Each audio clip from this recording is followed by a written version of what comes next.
Hello and welcome to the RPGeeks, where we do Dungeons and Dragons and science set in the sci-fi world of Braxigantu. So we are for science communicators who love to play D&D. And then before we play, my intro doesn't We've changed the order of things. Sorry, everyone. Basically, we like to play D&D and talk about the science that comes up in the sci-fi concepts of our game. So we're going to do some introductions before we get down to some science. So I will go first. My name is Sharmini. Hi, I use she, her pronouns. I'm a science video journalist. Simon. Hi, I am Simon.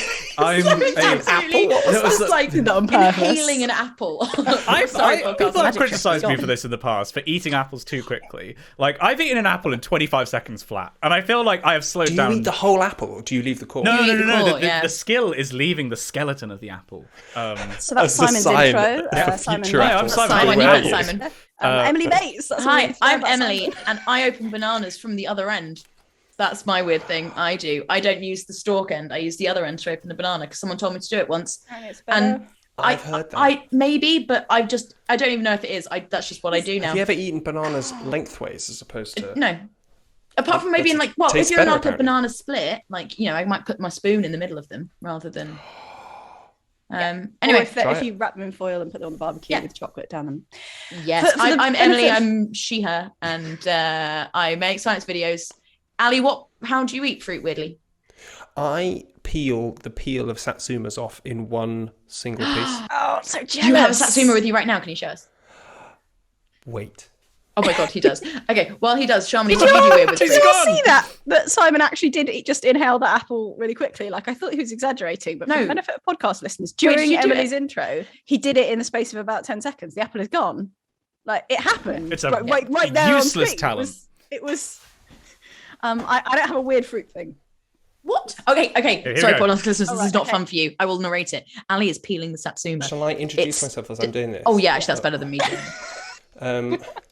My name's Ali Jennings. Oh, was almost a breakage there, but not. Oh, very good. We saved it. It has come off in one piece, I can confirm. Thanking you. I'll save that for later. My name's Ali Jennings. I use he, him pronouns. I'm a science video maker, and yeah, that's it. That's me, baby.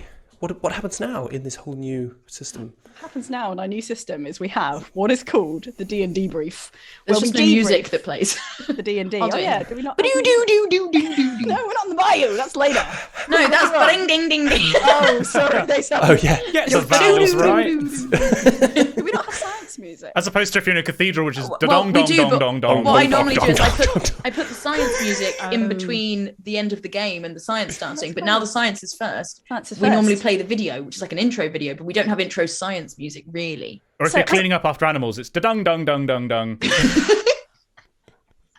No. The reason, FYI people, that the DnDebrief is now first is because we chat about the science of previous sort of D&D sessions, but we never talk about it from the session before because we got to go away and do some research. We make sure we're right a little bit at least. Well, we loosely attempt to be right. Not do your own research. Not too much on anything. Nothing we say can be taken as fact. Please do your own research. Can we get one of those really fast, like, when they read out like the side effects of medicine, like RPGeeks should not be taken with water.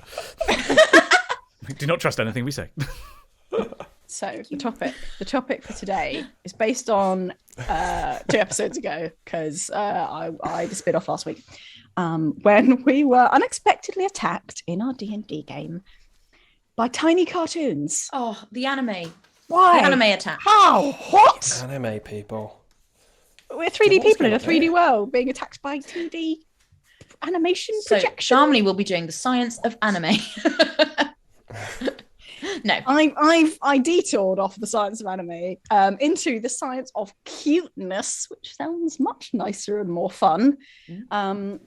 And I feel like I'd like to throw to the floor, what are the cutest things you can think of? Cutest thing you've ever seen? Go. Face. My fiance.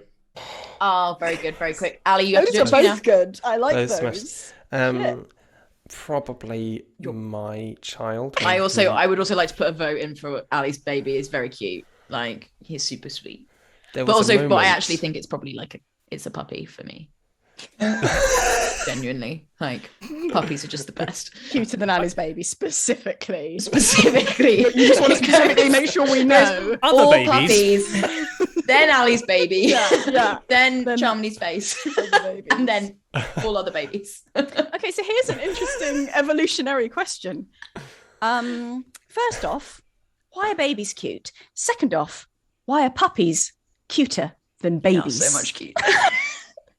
Because evolutionary They are really speaking, cute. your species has an advantage if you think your children are cute because you're going to protect them and everything. But like, there's no advantage to thinking that the young of other species are cute or cuter than your own species young.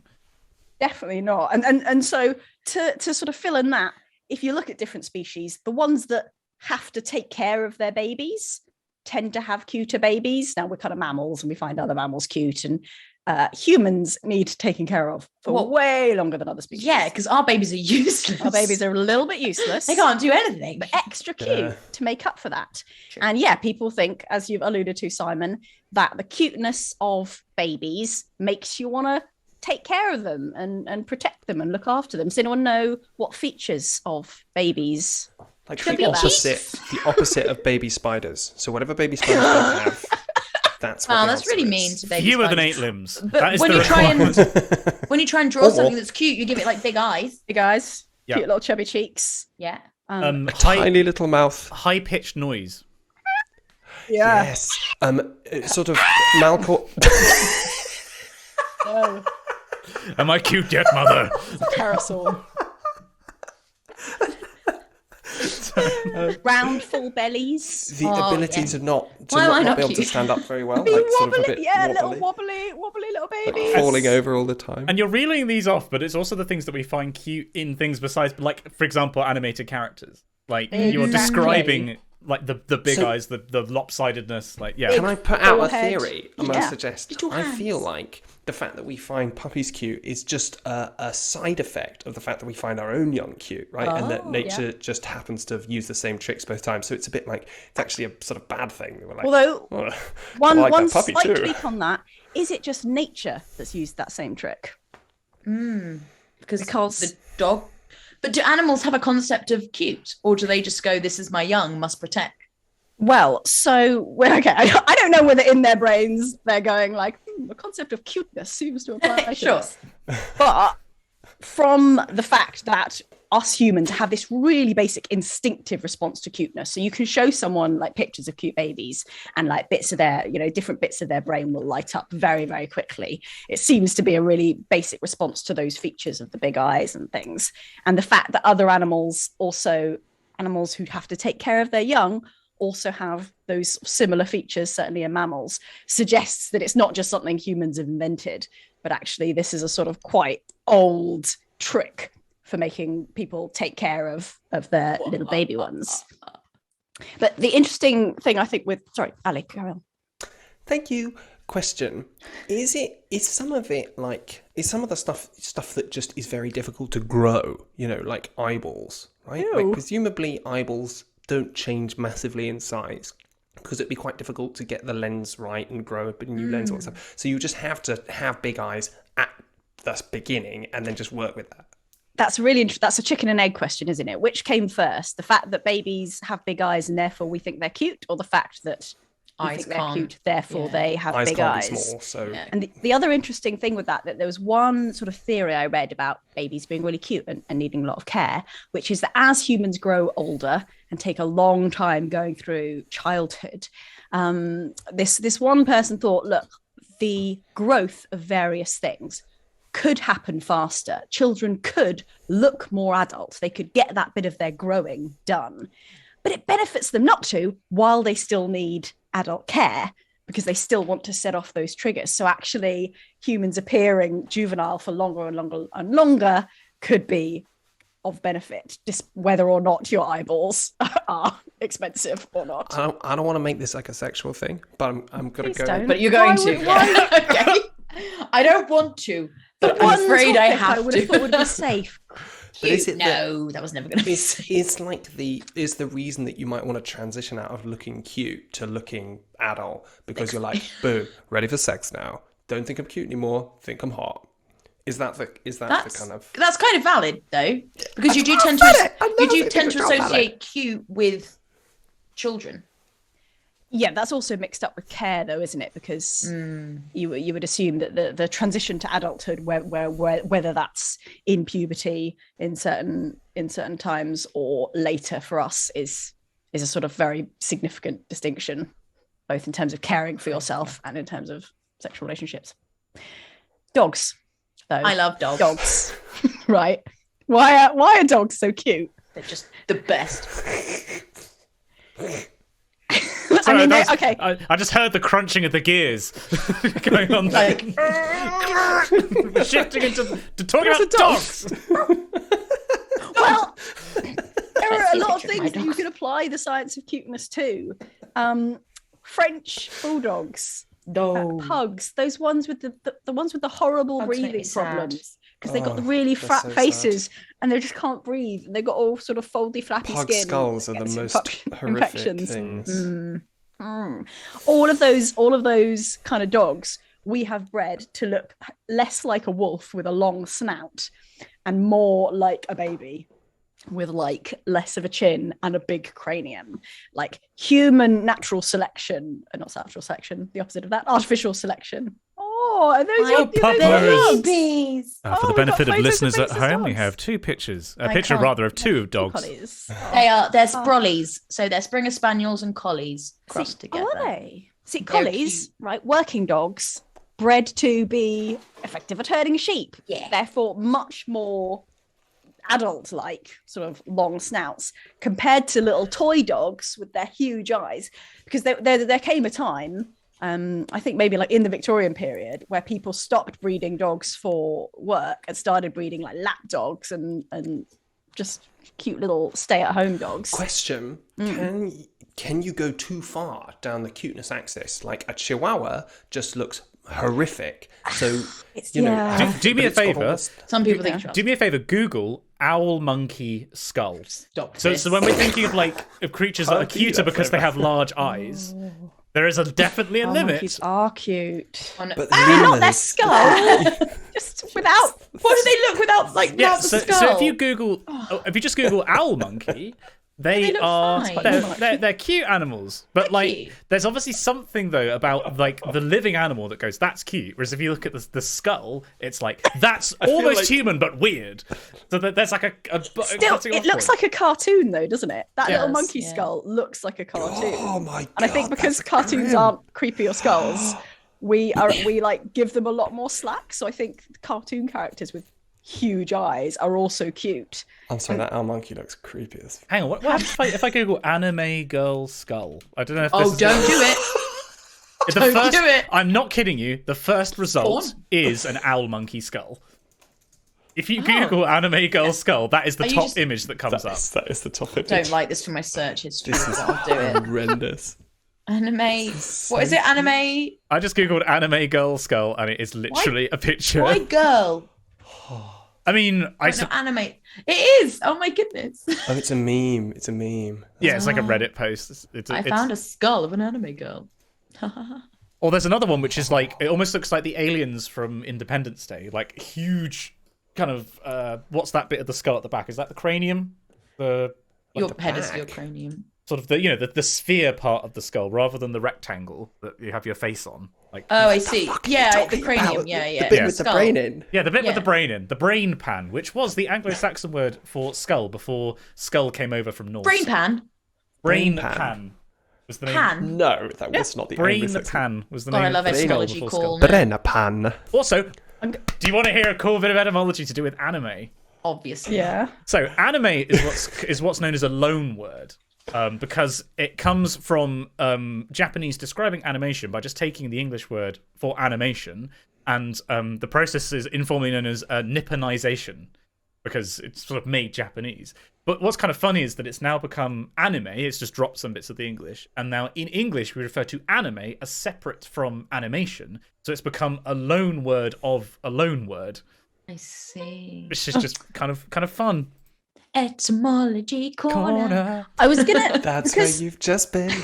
Because anime was what triggered all this. I was kind of thinking, oh yeah, big eyes, cute. That's why anime characters have big eyes. Some of them. But another interesting theory as to why, and it sort of seems slightly more popular as to why anime characters have big eyes, is that if you compare. What are you giggling about in the background? Yeah, stop it. I was thinking about something that I thought. Just put something Simon in the was giggling Twitch about. chat. But Simon wasn't Share giggling it about with what I was giggling the about. group. Some of us can't see it. Snitch Don't and Chew make has me just try put and- sharp left, Summer. You're crashing into very wee bad. food. Bad for the podcast. Sorry. Well, you should come and watch this live on twitch.tv/Dr. Clark. Good sell, well done. So That anime was characters, big real good. eyes. There is quite a measurable cultural difference between Japan and America, which is the two that have been sort of mainly studied, between where on a face you look to read emotions. Ooh. So I don't know whether you've ever thought of this, but traditional Western emoticons, right, are two dots and then like a line or a grin or a like just a curve. The focus is on the mouth. What is the mouth doing? Smiling, sad, and everything. A lot of Japanese like emojis will be like the triangle little hats for eyes. It'll kind of like focus more on what the eyes are doing to signal the emotion. And that actually applies in like if you do studies of how people read emotions, particularly if it's things like fear or surprise, where the eyes are similar, those can be confused. So different cultures, you know, a lot of reading emotional facial expressions is the same across the world. Try and make your eyes happy with literally without moving your mouth at all. I can't. Like, it's really difficult. You can't look happy. Hang on, what I'm going to do is smile and then stop smiling. So I'm going to go for a full face. It doesn't. Then I don't think you don't look happy It looks anymore. like you photoshopped a sad face onto your happy face. Yeah. Great podcast content. I'm going to put a Try it at home. for more great podcast content. I'm going to put a link in the what's it called, Discord. If anyone can put that onto the Twitch chat as well. That's Dr. Simon Clark fans Discord in the RPGeeks discussion. Look up the evolution of Mickey Mouse, because this is a great example of cutification. And it shows basically the different designs of Mickey Mouse across the years. And when Mickey Mouse started off, Mickey Mouse looked like a rat because he's a little rat. Steamboat Willie. It's a mouse rather than a rat, right? Yeah, okay, fine. It's a little mouse. looks like It's got a rat. long... He looks more like a rat. Because mice are kind of cute. No, rats are cute too. And the first movie was Steamboat Willie. Yeah, I think so. one? I think so. maybe it's not the first, but it's a very early one. It's on all their anniversary stuff, so I assume it's Steamboat. And So he's got rat, this no long less. snout. He's got a smaller eyes. He's got thinner limbs, so more adult proportion. Oh no, Uh-oh. we've lost a Oh, Sharmony. Oh no. This has not happened for a long time. More adult what? Oh, she's back. Tell us about the Sorry. proportion, Sharmony. Jesus. I was, and then you all froze at me. No, you froze. He's got a little modern Mickey has a little chubby body with the little chubby arms, big forehead. Blooming great. It's mostly forehead, and quite big eyes on there as well. Is that what happened with the recent incarnation of Sonic? Oh. Don't talk about it. Just those hands. Oh, remember the Teddy hands when it bears. first came out? It happened with teddy bears. Teddy bears used to look like bears. Now they're just like, hello, so cute. They've got a little flat face. Like teddy bears. I have uncovered a fun historical detail about Steamboat Willie if people would like to learn. Yeah. So Please. I asked about if it's the first appearance of Mickey Mouse. It was the third film that Disney had produced with Mickey Mouse. Were the first two really racist? The first. Oh, that no. was the first to be distributed. I bet they Oh, were. okay. So basically, there was Because a of the racism. basically Walt Disney saw The Jazz Singer, which was like the first big talkie, and then committed himself to doing fully synchronized cartoons. So I think the first two weren't synchronized with sound, and so he was like, forget it, it's trash. But we'll do it again, but with never sound. released them. That's a great Walt Disney impression. That was good. I assume that's it. That's real good. He's the ultimate cigar chomping executive. Surely. See? We'll do it again. We gotta give the rat bigger eyes. we gotta make them find Sir? the rat cute. Sir, it's a mouse. When you keep calling it a rat, that's kind of a problem. I don't fucking care. Just draw the cartoon. That's mine and Simon's spin-off show, Walt Disney and someone The else who works for Adventures of Disney. Walt Disney. Yeah, exactly. It's what he deserves. Let's be real.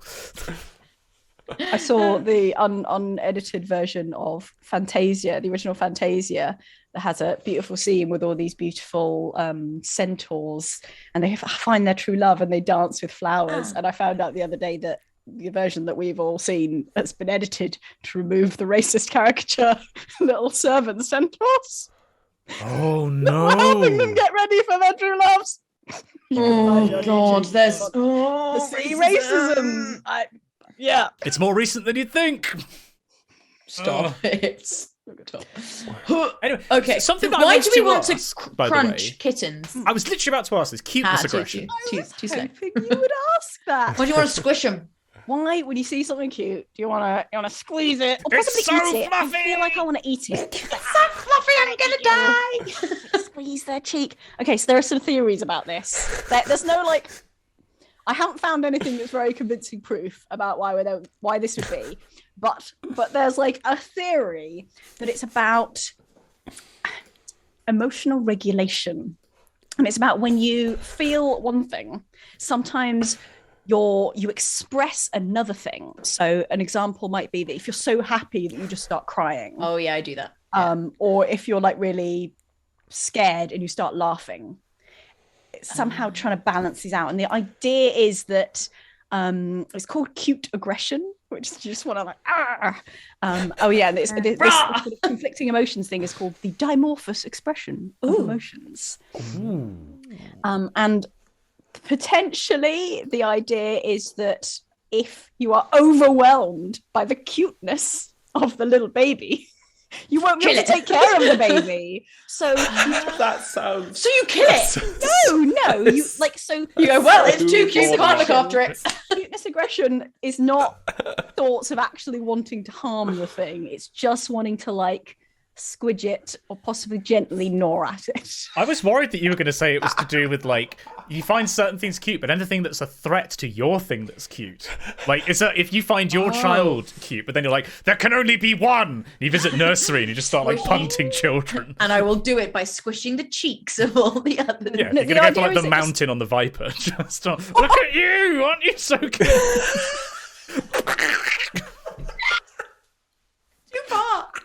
Too far. But it's fine. That's not actually the case. It's regulating our emotions. Regulating emotions. Control of your emotions and not crush anyone's skulls. Okay, someone in Twitch chat is now saying yeet the child, and I think we need to No, stop where don't we're going. yeet the child. No yeeting children. Another example with the cuteness of not cuteness aggression, but I was like, oh yeah, this does happen, is that you see something cute and you go, oh, which is a sad face. Yeah. Oh, I'm doing a sad face. So cute. I did this literally today. There was a friend of mine who's just got a puppy, and I opened a picture and I literally out loud went, "Oh no!" I was like, "This is too cute for me to handle." I was like, "No." Exactly. It's too cute for you to handle. It's overwhelming you, so you need a way of regulating your emotion. It's plausible. Okay. I can get behind that, yeah. I'm sorry, wait. Wait. I mean, yeah, let's talk to the person who actually has a child here. Do you feel overwhelmed with emotion? Have you experienced this with your own child? He hasn't slept, poor thing. Of course he's overwhelmed with emotion. Overwhelmed with emotion? I don't know. I mean, I think the thing that you're forgetting as just from a child perspective is that they're super cute until they do some things they do amazingly. Other things they do, you just want to be I'm just gonna walk out the door. I'm gone. I'm gonna walk out into this miscellaneous village where I live. I'm gonna keep walking until I end up in a field somewhere. But that's a really sensible reaction to a baby. The amount of the evolution work has to do. Well, if you ever stop to consider it, logically, you'd be this isn't working for me. Yeah, it's not. Ali, you okay? It's me. I'm out. It has to balance that out somehow, right? It has to be how the parents keep leaving, they keep walking out the door. What are we going to do? So I feel maybe you do need that extreme sense of cuteness. Extreme cuteness. Maybe you do. But I also wonder if because the one thing we haven't talked about is WAV, true WAV, because you WAV your child.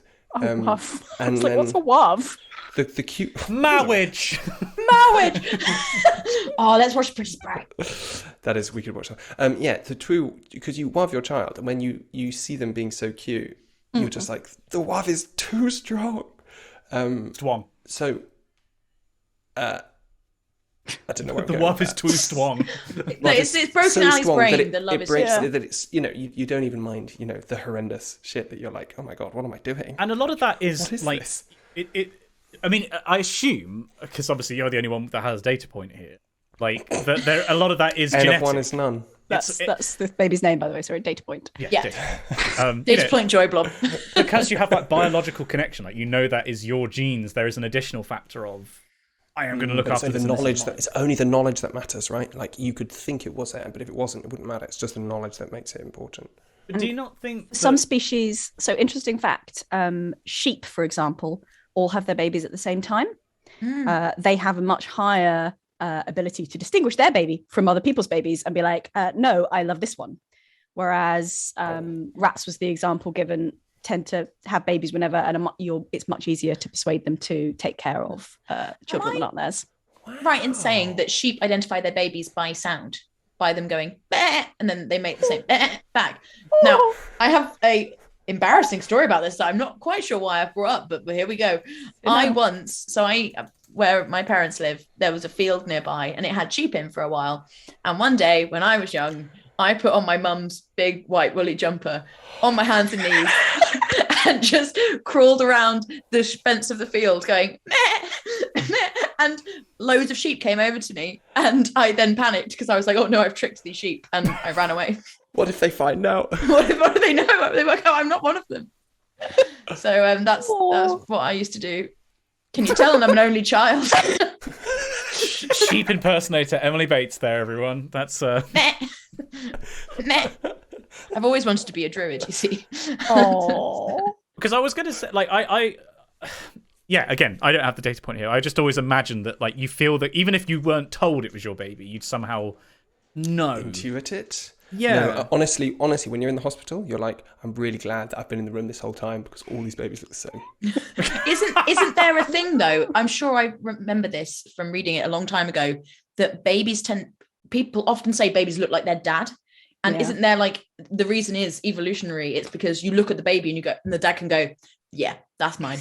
Great. And obviously the woman doesn't need to do that, or the mother, doesn't need to do that. Like, it came out of the uterus. So you would have had eyes on it the whole time. Yeah. I know where it's been. Maybe the mother I know how it got think there. to ask that question. It'd just be like, yeah. Apart from, like, I guess. Right, so IVF, but final fun fact about cuteness, right? Yeah, cute things can give you superpowers, sort of. Sorry. So, I know where you're going with this. Yeah, I don't. Classic clickbait. Well, yeah, I know, right? Cute things give you superpowers. Ish. You won't believe this one trick. Your dentist has been hiding this trick for you. Parents hate him. Because looking at cute things triggers these brain responses, right? It makes you want to, like, look after the baby. It makes you alert for danger that might hurt the baby. It also genuinely makes you better at certain things if you're exposed to a cute little face. So 2 examples I found of different papers. One where they were just doing they were playing whac-a-mole. And one where they were playing Operation, where you have to, like, not touch the electrified thing or it buzzes. So basically, like, accuracy, speed, being careful. And I think in both of those papers, when they'd seen cute pictures beforehand, they were better at it. So the whack-a-mole wasn't a little baby face coming up and then they were like, bomb. No, okay. Just wanted to check. Thinking of nappy changes and just... oh, get away. No, I thought you were going to go in the direction of... You hear these stories of, like, mothers whose, like, kids are trapped under cars and they somehow are able to lift the car That's off. the only example that's ever given, though. Yeah, I know. I've never heard another example. Always cars. Maybe it's true, but I don't know anyone. I mean, from an evolutionary perspective, it would make sense. It would make sense. This must have happened at one point. Only with cars. The thing is, though, isn't it just like a sheer adrenaline moment of, oh shit, my child is under a car, and you just go, and like they have that strength, but all the adrenaline just goes, use it, and you can. So you can, like, work at full power. Whereas if you were under a car, I'd just be like, oh, it's heavy. Oh, thanks, Shomni. Good to know. I'd lift a car off you, Emily Bates. I would. Grand I'd lift lift a car auto. Fail. What am I saying? I would not be able to lift a car. You just instead of doing that, could you just shout for people to help lift the car instead of? That would be trying better, to- wouldn't it? Shamani's mother. Now that you mention it, that would be more sensible. No, shout for my mum if I'm under the car. Yeah. Oh, you're under the Yeah. car. Shout Yeah. for Shamani's mum But anyway. if she I'm sure had she'd be bigger listening. eyes, you'd look at it and go, "Aw." What are you saying about my eyes? Oh, Bates. Look, I know I've got kind of squinty eyes when I smile, but this is Don't rude. you love Look, it I when do. people Look, they take go squinty away. eyes? See? That's And then I what can't eyes- raise my eyebrows as we've discussed before. The eyebrows, they're just covering the eyes. The eyes are huge. It's just the eyes. I feel like we've ripped on Bates's eyebrows for several episodes in a row It's now. not. No, I don't like ripping this. on I them. love my eyebrows. They're lovely. So Your whole beautiful. face is That's so lovely. lovely. So can Oh, you it's summarise, working for Shamini, me. what we learned today about the science of cuteness? Summarize. Yeah. Anime characters and cartoon characters are cute because they have big eyes and look like babies, thus triggering our instinctive response to care for our young, which we've also bred into cute little toy dog species which now can't breathe, and also can be seen in the evolution of teddy bears and Mickey Mouse getting cuter and cuter and cuter. Cute. Weaponized cuteness. And And it you was want to eat literally them. weaponized in the hands of Ali Jennings. Yeah, it was. Two We were episodes like, ago. oh, they're so cute. Oh no, they're Yeah. killing us. They tried to destroy us. They tried to destroy you. But Go for it, Simon. I was just wondering, I was going to say, because we're going to find out what happens after the weaponized cuteness attempted to destroy us. A few things have happened since then, but we're going to take a very quick break now just to reset and get ready to do some D'ing and D'ing. D'ing and D'ing? Yeah, both. D'ing. Although we haven't actually seen either in this adventure, I realise. We have not seen a single dungeon or dragon. I would You argue were the in a caves might have dungeon. counted as a dungeon. We saw Is that caves mine and a jack? giant Could be a bird. mine so- Giant bird, yeah. Okay, That could have yeah. been In both dungeon, Mines and Dungeon eagles. and are Dragon. similar. Yeah. Anyway, Just played Dungeon and Dragon. we're going to play some D&D after a very quick break. Don't go anywhere. We'll very quickly recap what happened in the last session, introduce the characters, and you'll be good to go. Something interesting just happened, so it's a good time to join. Right, okay, we'll be back in a couple of minutes, guys. I broke it all. No, you didn't. Fine, it's just a coincidence. Right, see you in a couple of minutes. Hello and welcome back to part 2 of your Dungeons and Dragons and Science for this evening. We are still the RPGeeks, and it's D&D time. It's game time. We will give you a quick catch up of what's gone on so far in just a minute. But first, let us introduce our characters for today. I am playing Tenebris, who in D&D terms is a drow sorcerer. In fact, all of our characters are humans, as our universe is set in the distant future. Oh, that's true. Wrong. But only not humans. Wrong. We've not actually. We haven't actually met any more robots. Anyway, no, I'm getting ahead of myself. She's human, but from a different planet and genetically modified with different skills and abilities. Simon. Hello, I'm Simon. I play Uriel. Uriel uses he, they pronouns and is human, but is cybernetically enhanced. And we are rolling him in 5e terms as a dwarf. Specifically, he is a dwarf monk, as you can tell by his habit. And the indispensable, strongest member of the party, the rope belt. We're going to try and replace this thing at some point. Never. We're all going to get belts. We're going to be the belt gang, because we haven't got a party name yet. That should We be our don't merch. actually- yeah. We should just make belts. Yeah. That's No, just ropes. yeah, just ropes. Sell us Like, belts. Sell us a belt. Top quality D&D. Uriel's belts. belt. Yeah, This is a rope. 50 Yes. foot of rope. Yes, it is. And the subject of all of Uriel's hopes and dreams, Emily Bates, who are you playing? Hello. Wow. That's intense. I play Infinite Sky 6000, who is not a human. She is a robot. She uses she, they pronouns and is just, I love her so much. She, sorry, I'm getting very emotional. She's cute. I think she's cute. And in 5e terms? In 5e terms, well, in 5e terms, she's a wood elf, because I like the wood elf stat block, and it fit really nicely with what I was trying to do with the camouflaging of the screens and things like that. And she is a druid, so she can wild shape and cast spells, which we try and explain with science, and that's fun every time. And running the whole adventure is our wonderful, amazing, splendiferous dungeon master, Ali Jennings. Oh, that feels good, doesn't it? Yes, hello, I'm the Dungeon Master. Greetings. Let me tell you just a little bit about the world and what our heroes have done up to this point. So, we just thought we were going to do the film first. Yeah, no. Introduce yourself. Not the film. No, introduce yourself, Ali. Who are Introduce you? yourself. What do you do? Strange bedraggled man. What's What's Dungeon Master? What's Dungeon Master? Did you let him in? Ali's an Ali. Who is this Ali guy? does Ali. Who is this guy? This guy is me, and I am the Dungeon Master. And what I do is I create the world around the players. So I've built a world and a universe, and they are walking around in it, discovering things, lots of things in the last episode. And I play all the other characters, all the people that they meet, and all the monsters that they fight or befriend. I'm not going to judge. Roll film. Yes. Roll film. Now. We'll get back to the adventures Now. after this quick break.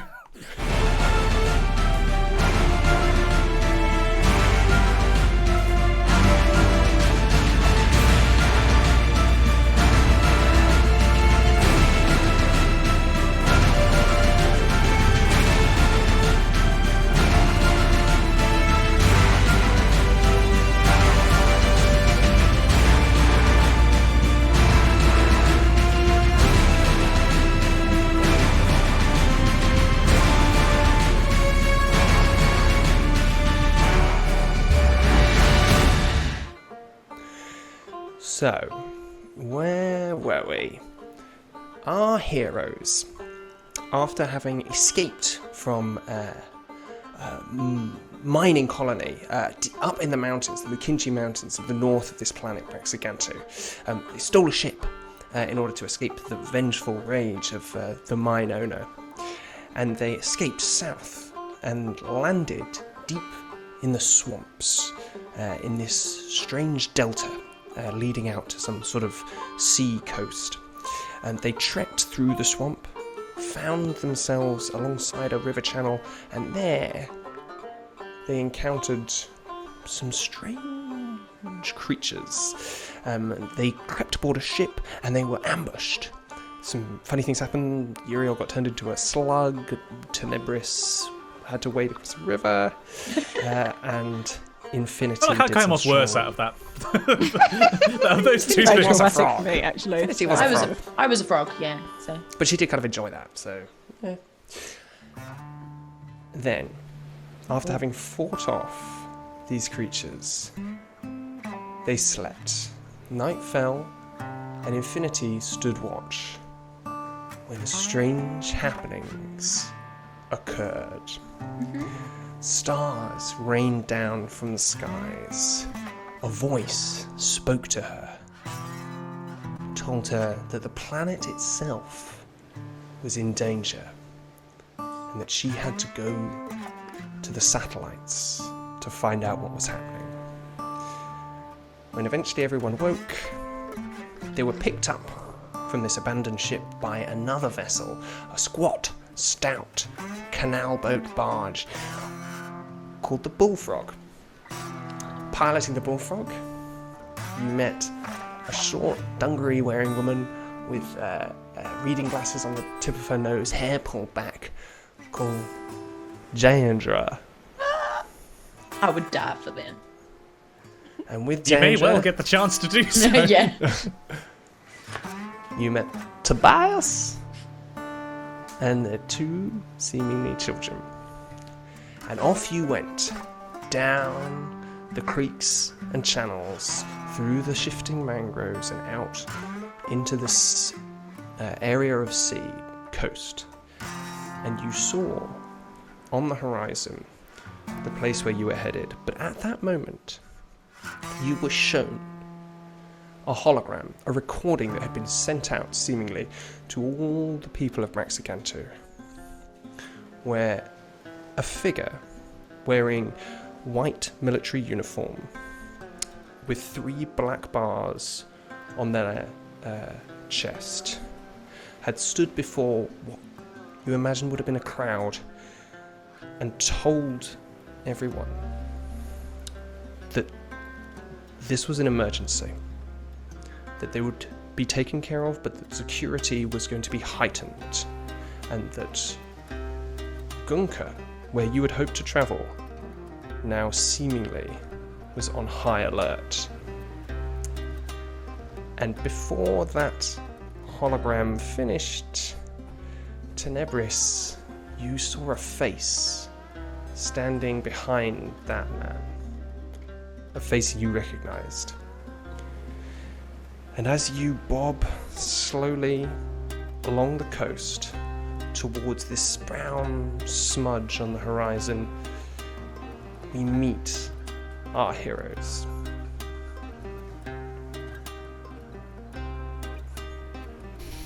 Also, I had a makeover and have really cool eyeliner. Oh yeah, really important. Very important. Really, really vital details. A lot of cool eyeliner going on. So this was Kane who just projected it to us. Like, where was he projecting it? Was it like a 3-dimensional hologram coming out of his arm? No, so Kane had brought what looked like a sort of matte black flat disc. It was a little bit kind of janky, like it looked to have had various bits stuck into it, and what he'd done is plug it with a pair of wires up into a socket, like a jack, in the lower part of his jaw. And he's watching it, but actually you can see, Uriel, that he's probably seen this a fair few times before, and what he's really looking at is your face to try and get your reaction. He seems very interested in you. Interested in his setup or the message being displayed? He's interested in you watching that. Oh, I see what you mean. Right. Do you get messages like this a lot? I'll turn to Jandra. Or is Jandra nearby, or is it?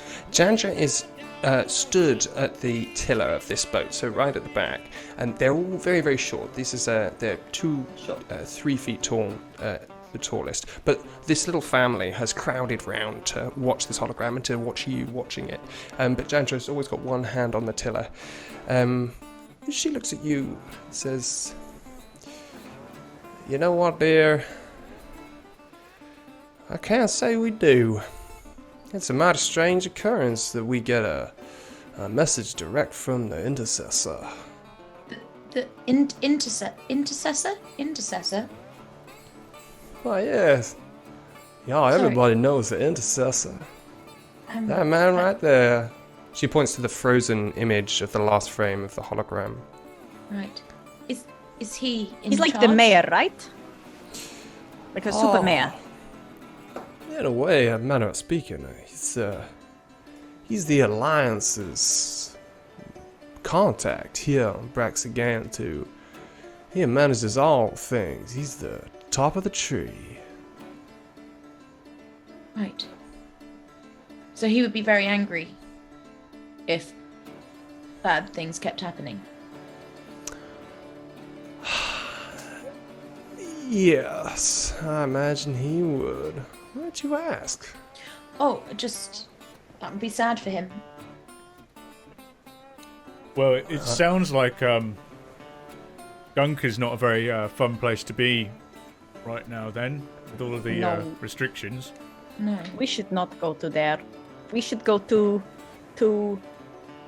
something port. Where are we going? Landsdown port. Oh, it looks so nice. I can tell already I'm going to love it. Does it look like? Wow. So you can't see too many details yet. What you do see in the distance is you can see a sort of dark brown smudge on the horizon, and what starts to come into view is the mouth of a broad estuarine channel cutting deep back into the swamp, and on the edge of it is this sort of grey-brown smudge, and rising over the top of that is a cloud of what looks like smoke and smog spreading out sort of horizontally above it, like a kind of wide-brimmed celestial hat. Super beautiful. Constance looks at you, Tenebris. Y'all gonna be going to? Y'all gonna be staying at Landsdown Port? Y'all need to look around or something? Where are you going to be staying? Oh, I guess so. We're gonna stay on the boat, ain't we, Mama? That's right. Yeah, but you know we can take you around. We can show you places. Do you Look know? like tourist. Do you know if we could looking. find any? Well, actually, even if we could find a place to get up into orbit, is it actually safe? Are they letting people up in orbit right now? It sounds like it's kind of unsafe. I think maybe I could offer a thing or two about that, if you don't mind my saying. And Tobias just sort of shoves his way forward a little bit and stands in front of you. He looks quite self-important at this point, pushes his welder's mask back over his head and says, and just pulls his sleeve up ever so slightly to reveal the many watches on his wrist. He says, well, if I just check my timing correctly, absolutely not. There ain't gonna be nothing leaving from Landsdown Port. At least nothing on the books, if you know what I mean. Oh, Nothing that is. I don't think I books. do know what you mean, actually.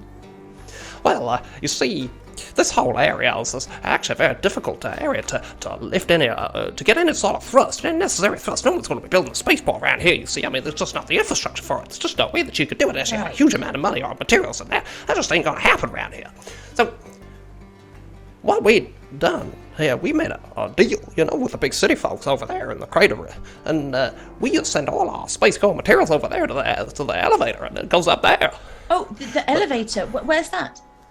Oh, it's in Gunga. Gunga. Oh, I see. That is why we were supposed to go there. I see. So we could go to Uriel's home in the space.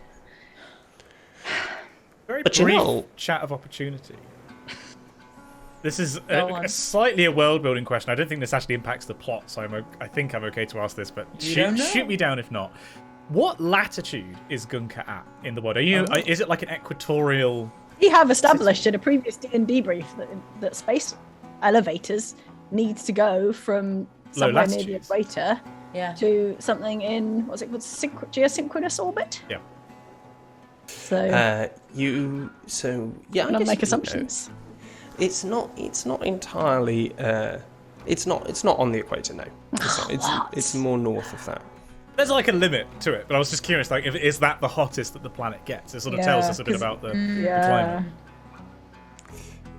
Okay, sorry. Brief chat of opportunity. You know that. I mean, looking down on it, you would have seen that for a start. Not that you ever did much looking. I suppose where you're. Why would you bother? But where there's a will, there's a way, and we never truck with these kind of things. We just go here from Pigeon back and to and from to the pod. But I hear things, and I think my lovely lady wife, maybe she know a little bit more about this. But there are people who will transport you for a price. For a price, I have to say, for a price. And they'll get you out of there. They have their ways, their means, but it don't come cheap. And they ain't savory people, but they'll do it for you. And they're still doing that now, even after this whole. I just can't believe that it's. How could it not be safe to be in orbit? Uriel, do you think your home's safe? Oh, Did it fell out of the sky? It's the big blast. That's happened. definitely too far up to be affected by this. No. Martin's Bane's going to be. There's no way that Martin Bane's going to be affected by this. You haven't seen it. It's far too big. No, definitely not. But actual craft not being safe. If we go up on the plane and then something goes funny again, then we could just fall out of the sky. I don't think it will happen again. No. Okay. Say, what is the jar talking about there? Something funny? Tell us. Going up into the ship, into the sky. We want to go back to Martin's Bane. Yeah, I'm just trying to wrap my brain around it. I've heard it is a very lovely place. Oh, it's great. Y'all thinking about something funny happening to y'all when y'all traveling up there? What might you be considering? Well, what the message said, where planes had fallen out of the sky. They fell from the sky? But that's a very rare occurrence. I doubt it would happen again. That would be statistically unlikely. How would y'all know that? Oh, I'm very clever. I will trust if Infinity says. She's very smart. Yeah, she's pretty great, actually. How do you know that? I think I do. Okay. Alright. You keep your secrets. And then you see Uriel is tapping at your elbow, and it's Tobias saying, "But listen, I just want to be clear. I've made my point here. See, you can find a way out, and we can help you meet those folk. The savoury folk. Yes, yeah, the unsavory folk, my dear, the unsavory folk. Pretty crucial difference there. The people you're looking for, they go by the name of the Undertow. The Undertow. They'll get you where you need to be. But it ain't gonna come cheap, I promise you that. Like, more expensive than passage on your lovely boat?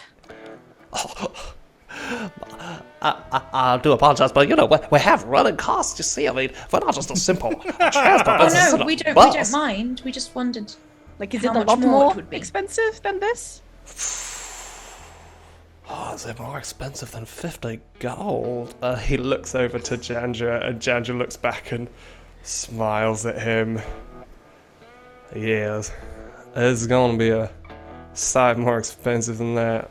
Right. Okay, well, I mean, we've got funds. We can get back, I'm sure. If we did need to, if we did find ourselves in Landsdown port and we were short, would you be able to help us with earning a bit of money? Could we do something for you? We could all get a job together! Oh, more jobs. Yes. Yes, but like a better job than the last time. No, like a good job. You didn't seem keen on either of the jobs you've talked about, Tenebris, so I'm just intrigued as to why you would maybe want another one. I'm sure there is something out there for me. I just have to find it, okay?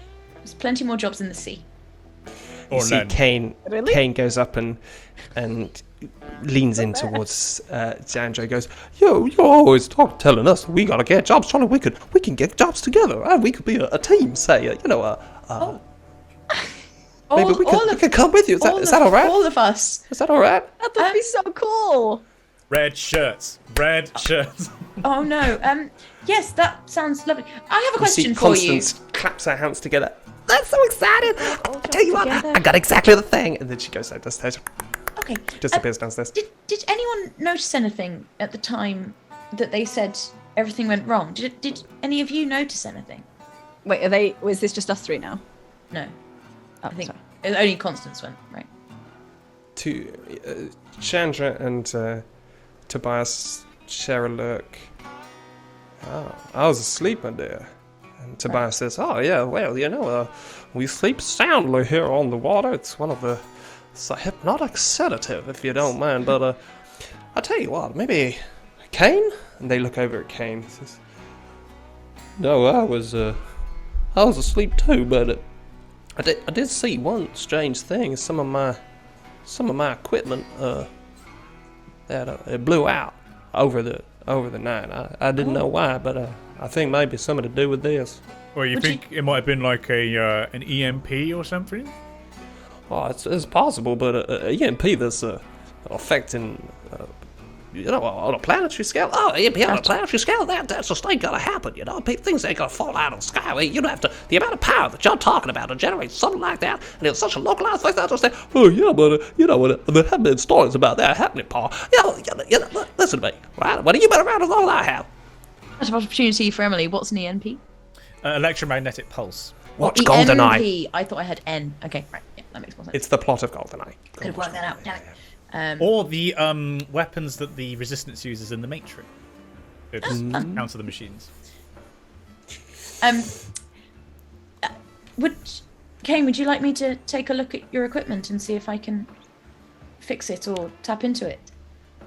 Kane looks over at you, and you can see that he's looking at you, but whereas he looked at Uriel with what seemed like a kind of almost like an older brother, that kind of looking up, that sort of, he looked at you in a little bit of awe. In fact, he's almost a little bit scared. Yeah, well, that would be. I would. Yeah, yes, you don't yes, mind. Please. I don't want to intrude. No, absolutely not. Please come with me. And he walks down into the cabin, pushes past, and you see Constance running back out. Yeah, I'll come with you. Tenebris, you can come too. It's very short. The ceilings are very small. They're like 4 feet high. Where I don't have to bend over so much. I'll come with you. Temptation to use a wild shape just to make myself smaller. Uriel, you could probably fit in. I think, Infinity, you're almost 7 feet tall, aren't you? No, like 6 foot tall. That's almost 7. Okay, fine. You could crawl. I'll start crawling, and then if I get stuck, I'll wild shape to get out. Okay, you follow Kyan into the boat, and you see on either side of you, you see sort of chrome fittings. They're quite old but well buffed. You see polished wooden surfaces, a sofa on either side. You see a little galleyway in which the oven is on, and there's a kettle boiling on the hob. A little way along, down through the cabin, you see a wooden door on one side, leading to another smaller kind of room. Kane beckons you towards it. Come here. Sure. At which point the door bursts open and out comes Constance saying, I found it. I'm gonna look absolutely amazing. And you know what the best thing about this is? This will protect me as well, because, you know, a lady's got to take precautions, and I'm not above getting into a fist fight to protect what's mine, you know what I mean? And she's wearing, she's taken off this kind of gauzy leather jacket, and what she's wearing is, she's wearing like a hipster shirt, you know, one of those ones which has the top button of the collar done up, but it's chain, so it's like flakes, like fish scale flakes. Whoa. Badass. She's so cool though. She's so cool. But you can see that it's a little bit too big for her, so actually the cuffs come down to about halfway down her hands. The bottom of the hand comes down to just sort of halfway down her thighs, but she's made a kind of really good attempt at hitching it up and sort of shaping it so it looks right, and she's pulling it off. She's the best. But You look where wonderful. are y'all going? Oh, we're just going to Kane's equipment to see if we can fix it. Oh, Kane, why are you showing them that? It's so boring. They ain't interested in that. And there might be some interesting data we can glean from it. Yeah. And then maybe you can show us some more of your clothes, because that shirt's amazing. I gotta get some out. Maybe I found one with a fit you. Let me have a look. If you can, that would be impressive. And she starts walking towards the back of the boat.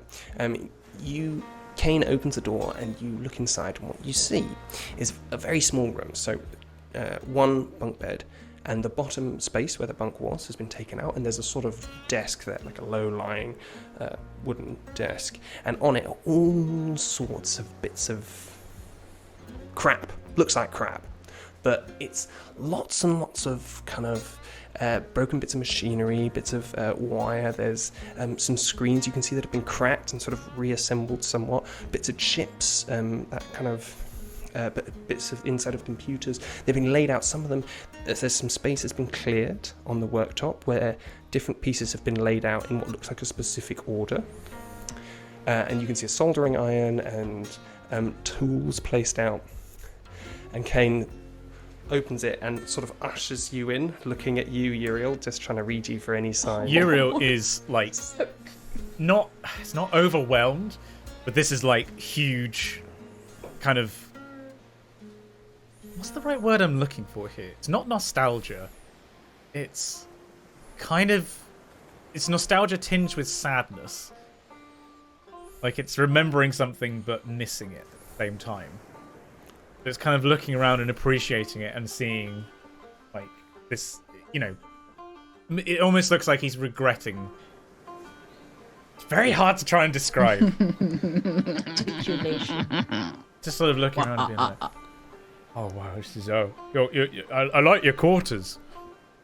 Oh, thank you. Yeah, I mean, I like to keep my work always on the go. I'm always thinking about it. You must do the same. And you sorted out the soldering irons by temperature, I'm assuming? That's the way I used to do it. Oh, yeah, absolutely. And my ma, she says I'm not to keep the really hot one on, but, when in the middle of the night, ain't nowhere to stop you. And some of the things you got to do when you're melding semiconductors in, there ain't no way. You got to do a quick shot, and then it's got to be done. Otherwise, the whole thing's going to be pointless. Infinity's, as they're doing this, just going to go over and start, like, looking at the different pieces of equipment. Oh, yeah. Are you looking for anything in particular? Anything that looks broken. A lot of it looks broken. Okay. Does anything look like it's sort of blown out and has... Right.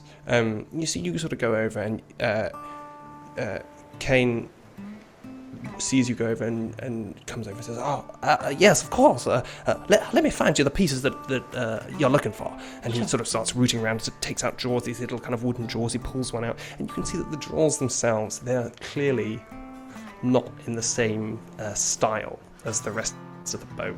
Like, the drawers are kind of plasticky. They look like they've come from maybe, I don't know, some like an office somewhere. And then as you look around, you realise that a lot of what's in here appears to have been salvaged and has just been sort of built up for use rather than how it looks.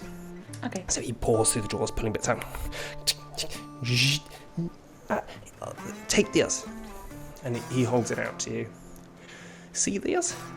This is a GPS guide. Well, you know what it is. I'm sure you both know what it is. But I made it. It's my GPS guidance system, and we use it for locating where the different mangrove islands going to be over time. This completely, really completely destroyed. There ain't no way back for this, and it's burnt out. You see, total burnout. You know what the strangest thing is? This thing weren't attached to no battery. What was it running on? Well, you can attach it to a battery if y'all want to speak to the satellites to, find out exactly where y'all are. But it ain't, when it's not working, the battery power's limited out here. Do you have a cached output for it, or like an output that's stored somewhere, or is it just instantaneous? It gives you the position. No, we don't. I don't use chips or anything to store that kind of information. At least not from this sort of data. What I did do though, you can see here, and he pulls out a circuit board that he's been making, right? And it's very gigantic. There's nothing pretty about this, but you'll instantly see that this is a computer, right? A reasonable computer that could reasonably store information. He says, "This is my notebook, right? I use this to store my ideas when I'm not working, and obviously I can plug it in, right? And if I form the image strong enough, it's gonna imprint on those circuit boards, right? So I just keep pictures of what I'm thinking, and so I don't forget. But this is absolutely fine. Ain't no problem with this." So it's the GPS. That's right. And I do believe, if y'all would ask me, that maybe that was why they had them problems up there. I mean, if it's a positional system, and who's to say what's happening to all those spaceships? But you said that this GPS is burned out, like it received almost too much information all at once. Well, yeah, or somehow there was a transference of power, but like I said, it ain't plugged in. Can I try and reactivate it somehow? Yeah, make a straight intelligence check. Cool. Uriel, what do you think about this? Would you like to help me? Yeah, I'll give you a go. I've never really. Right, cool. That is a 18. Whoa. He's small. You look at the makings, the design of this circuit board. It's basically a set of simple circuit boards attached in a certain way with antennas designed to point out at different satellites that are nearby enough, and also receiving dishes to basically place the radars in the correct... Not the radar, to place the antenna in the correct place to read the information from the GPS satellites. What you see is that all the mechanical parts of this device are fine, and what has been blown out is the information processing. It's a very small chip, right? But it's the single chip which basically collates all the different information coming from the different satellites and uses that to compute the final position on Braxigan 2. And what's happened is that has basically melted, so there's no way back. Okay. While this is happening, Tenebris, you're up on deck. At this point, Tobias has gone back over. If you'll excuse me, my dear, I have a number of things I should attend to. I will be back, I'll assure you. He's gone back downstairs. And you're left alone on deck with Jandra, who's looking out over the sea and looking over this kind of soft blue water rippling, barely any waves. As you come closer and closer to this town and buildings and elements start coming into view and materializing. Is there anything you want to do? Andra, do you have anything that you like take when your head hurts to make your head stop hurting? Got drugs. That's an interesting question. I assume, y'all mean liquor? Oh, I didn't mean liquor. Does liquor cure headaches? I did not know that. Well, for a while. Oh. Do you have any liquor I could buy, please? I have a headache. I'll go you one better. She reaches down to beside her and she picks up a flask and hands it over to you.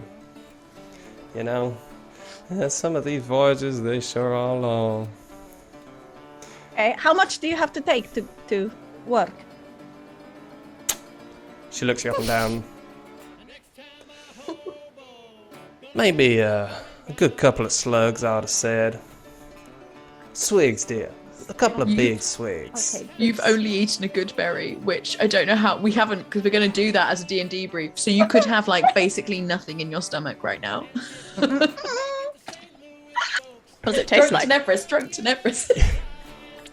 The first thing is it stings. It's like firewater. Does that mean it's working?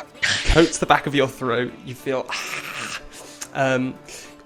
Suddenly, you can only breathe in short, sharp gasps for a little bit as the pain, as it runs its way fiery down your esophagus, and then as it leaves, you get some notes. This sort of the vapors rising off it. It smells a little bit of plums. Like some things that you might have smelt as you walked through the swamps, little fruits, sort of purplish fruits hanging off some of the trees. It smells a little bit of those, of the scent coming off those flowers. As you drink, Chandra taps you on the hip. That's a good girl. Now tell me. No, that was for. Like, I didn't really drink much at home. Like, my parents didn't drink much, and I didn't drink much, and like. Where are y'all from, dear? Oh, I am from. Do you know Vesper? I can't say that I do. No one knows it here. I kind of miss it a bit, you know. Is it far away? Yeah, it's really far. It's like a different planet. Different planet, you say? Yeah. What's it like? It's so nice. Like, it is like warm and like rocky, and you have all of these warm rivers going everywhere, and then you have like fields of mushrooms, different kinds that you can grow, and animals and people. It's super nice. And there's no sun, obviously. No sun? My dear, how you can live like that?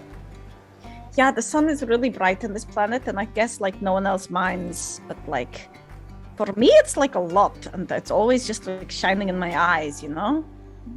Which is fine, but no one gets it, you know. No one gets it when I'm like, oh, why is your sun so bright? They're like, oh, you're weird because we all like sun, and like no one, you know, understands. I thought when I was at home, I was like, oh, no one understands me here. And then I left and I was like, oh, no, really? Now no one understands me because now I'm from literally a different planet. She takes your hand in her hands and leaves the tiller, and the boat's just driving itself slowly towards the city. She looks up at you, straight in the eyes, and you can see she has a piercing gaze, like light brown hazel eyes, but they look directly at you, never changing direction, barely blinking. You know, we all feel alone, and we all are alone. The only time you don't feel alone is when you're happy being alone. You're right back, gonna go cry. I'm kind of never alone, which is kind of nice. But it's not the same as, people getting you. But actually, my friends, Infinity and Uriel, they're really cool. I never had best friends before, so we're gonna go and live together and get jobs together. It's gonna be great. We're going to go live in space. She releases your hand, pats you on the arm. I'm glad to hear that, darling. As that's happening, down below decks, Uriel, Infinity. Uriel, do you think it would be a bad idea if I tried to plug this into myself? I mean, what's the worst that can happen? It could explode and hurt me, kill me. I could turn off forever. Well, no, I mean, you said that there's no cache memory in there, so it's not going to be any information flow. True. But you can get a sense of how functional it is, at the very least. The answer's probably not at all. Okay. Yeah, I tried it. I mean, I don't have obviously the functionality you have, but I plugged it into my simple sensors, and I can't connect. There ain't no network connection there for it. Right. Can I look around to see if there's anything around Kane's quarters that would have an output that would be usable, so that could, like a seismograph, or that kind of temporal output? Roll an investigation check. Investigation.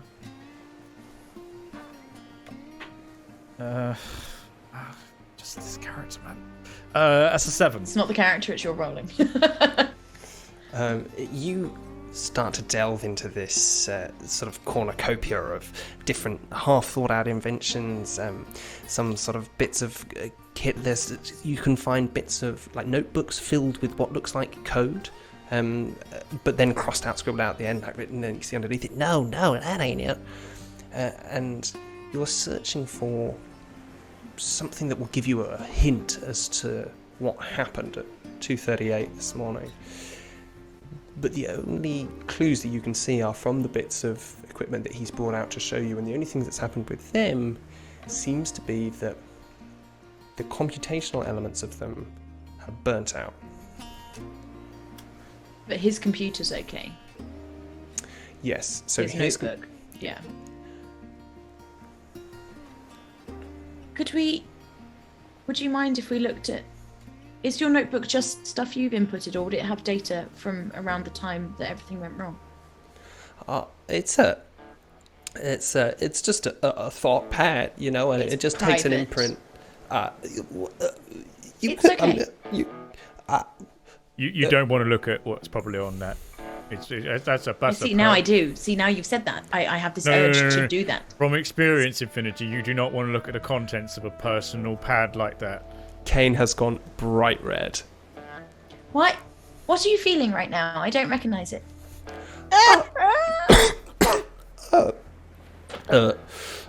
Nothing at all. I don't feel anything.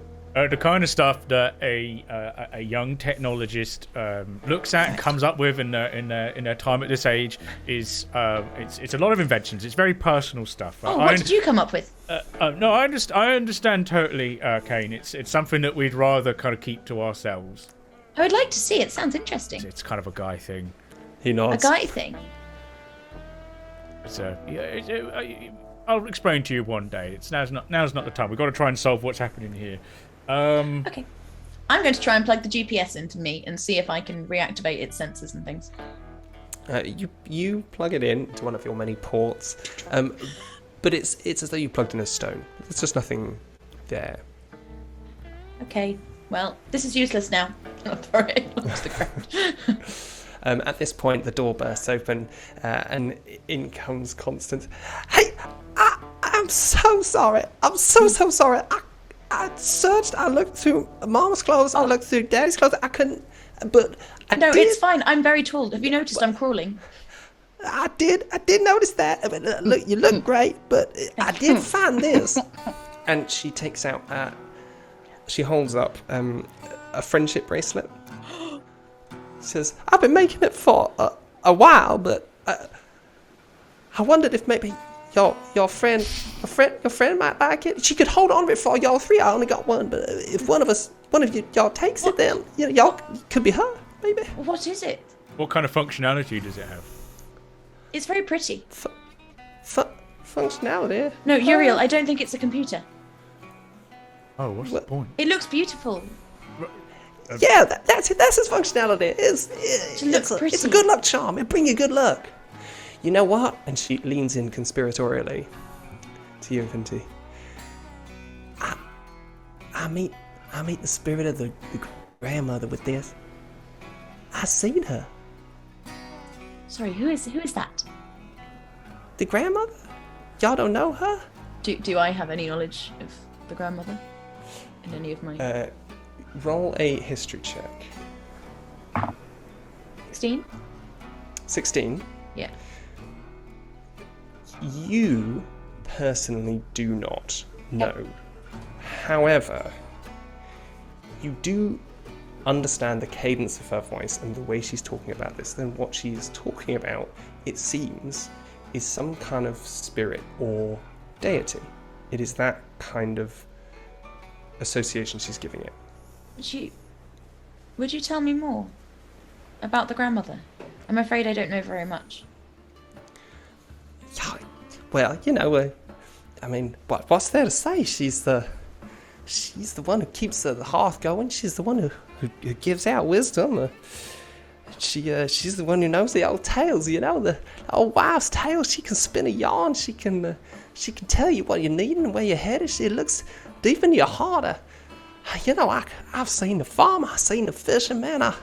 I've seen some of the, you know, I've seen the great trees. But for me, it's the grandmother. She's the one who talks to me. You know. And you hear behind him, that ain't that. You know, I bet. And Kane nudges you. You're, I bet it's the blacksmith, isn't it? That's who we talk to. Whoa, I mean, that's one way of looking at it. There's differences that between us, Kane. This is so fascinating. He looks really bruised by that. Uriel. Oh, we are not the same. I was bruised. No. He just sort of shrinks a bit. Oh, you're breaking in. Do you know a lot about all these gods? Well, you know, I'm too young to have any real understanding of the spirits and what they do, but if it helps, I think I'm too old. No. Y'all ain't old, y'all. I'm very old. Y'all must be timeless with a body like that. Well, thank you. But, no, sorry. I have never once seen somebody who is so attractive that I'm gone, you must be timeless. Must be timeless. Well, with a body like that. No, I'm a robot, so I've just been around for a long time. Right. Maybe before the gods. She looks at you kind of uncomprehending. Very self-righteous, my god. Accurate. At which point, back upstairs to Nebris. You've been getting closer and closer to this city, this town. And you see it's not a city, it's a town. Landsdown Port, it's not big enough to be a city. And as you approach it, with the engine sputtering beneath you, you see long piers, gangways, and jetties pushing out into the water. And these are huge. They're wide. They go on for what looks like half a mile. Vast jetties. And you see around them sprouting up out of the water cranes and gantries. But they're often at odd angles. They kind of look a little bit unstable, and as you watch, you can swear that one of them just wobbles a little bit. And as you come closer, and the bullfrog starts to approach, makes its way to the approach towards what you can see as a harbour, you see that the jetties are part sunken. Some of them are sliding down underneath the waterline into the sea around them. At that point, Jandra behind you goes, "Hey! Everybody on deck. We coming close now." And up comes Tobias. He's taken off his welding mask now, and you can see that underneath his sort of protective welding gear, he's actually got a white shirt on and actually quite a smart pair of trousers, a little pot belly. And Tobias and Constance, Uriel and Infinity, they say, "Oh, I'm so sorry, I think we gotta go now. We must be approaching the port." That's okay. Do you want to bring your... Sorry, did you call it a bracelet? Or have I just made that word up because you didn't actually say it yet? Yeah, indeed. Do you want to bring it up? DnDebrief would love it, I'm sure. Do you think? Absolutely. Oh, I'm so glad. I'll do that right away. Everybody comes up on decks, and you realise, DnDebrief, that Constance is standing quite close to you, next to you, looking up at you, but sort of also seemingly paying attention on Jandra as Jandra starts giving out orders about how to dock the boat. Oh no. Your new shirt is super cool. And she whispers, I got it from Amos at the port. I can show you. Shopping episode. Shop. as you all come closer, you see these jetties, Uriel and Infinity, and behind them you see a waterfront of battered industrial-looking buildings, kind of warehouses and dry docks. And you see far to your right the mouth of the channel, this massive estuary on which the town is built. And near there you see smoking stacks rising into the sky. And you can smell burning coke and oil drifting in on the breeze, the offshore breeze, as the land cools down. And by now, we've approached the evening. You've been travelling all day, and the sun is slanting in across the water. I was going to say, is Tobias on deck? Well, Tobias is on deck, but the family now have spread out across one side of the boat. One of them, Constance, is holding a fender, which is a sort of like protective kind of pillow that stops the boat from damaging itself. And Kane has a boat hook with a rope on one end, and you can see that Tobias is making his way to the front of the boat, but he's easily within shouting distance. Oh no, I wanted to this isn't something to shout. I want to sort of mosey on over and ask. So Tobias, if we wanted to talk to the undertow, where do we go in the port?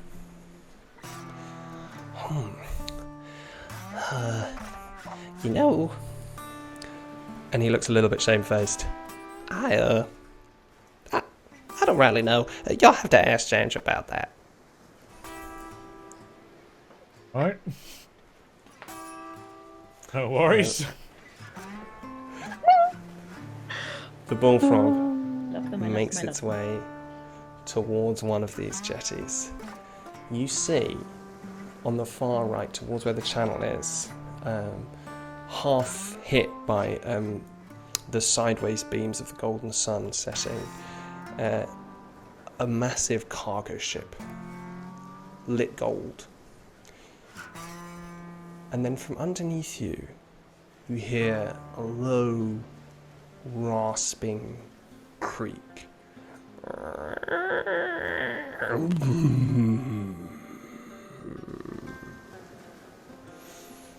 And you see just a slight vibration on the surface of the water, almost like a ripple passing through it. Looking out to shore, as the boat pulls up against the dock, you see silhouettes of what look like vast bones rising out of the water at odd angles.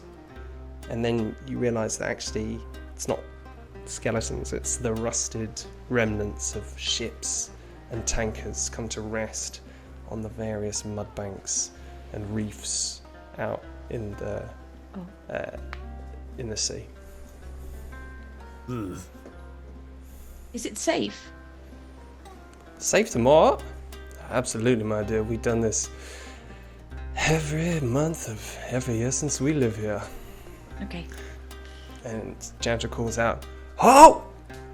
And you see Tobias nimbly jump over the stanchions on the side of the boat and leap over the 2-meter distance, landing on the dock. Whoa. And run skitter his way towards a cleat where he ties the boat on. "Oh, and now, Kane!" And Kane reaches out with a boat hook and pulls the rope around another bollard, and Tobias and Kane pull taut on the ropes, and the ship pulls its way and attaches itself to the side of the jetty, and you are moored. Wow. That was very good. It's a little bit different in 2 dimensions, I've got to say. Yeah, well, takes skill out of the way, I suppose. Absolutely. You're sat now against one of the shorter pontoons, but it's still massive. It's broad, it's got concrete decking on it, and you can see it's essentially the size of like a 3-lane motorway.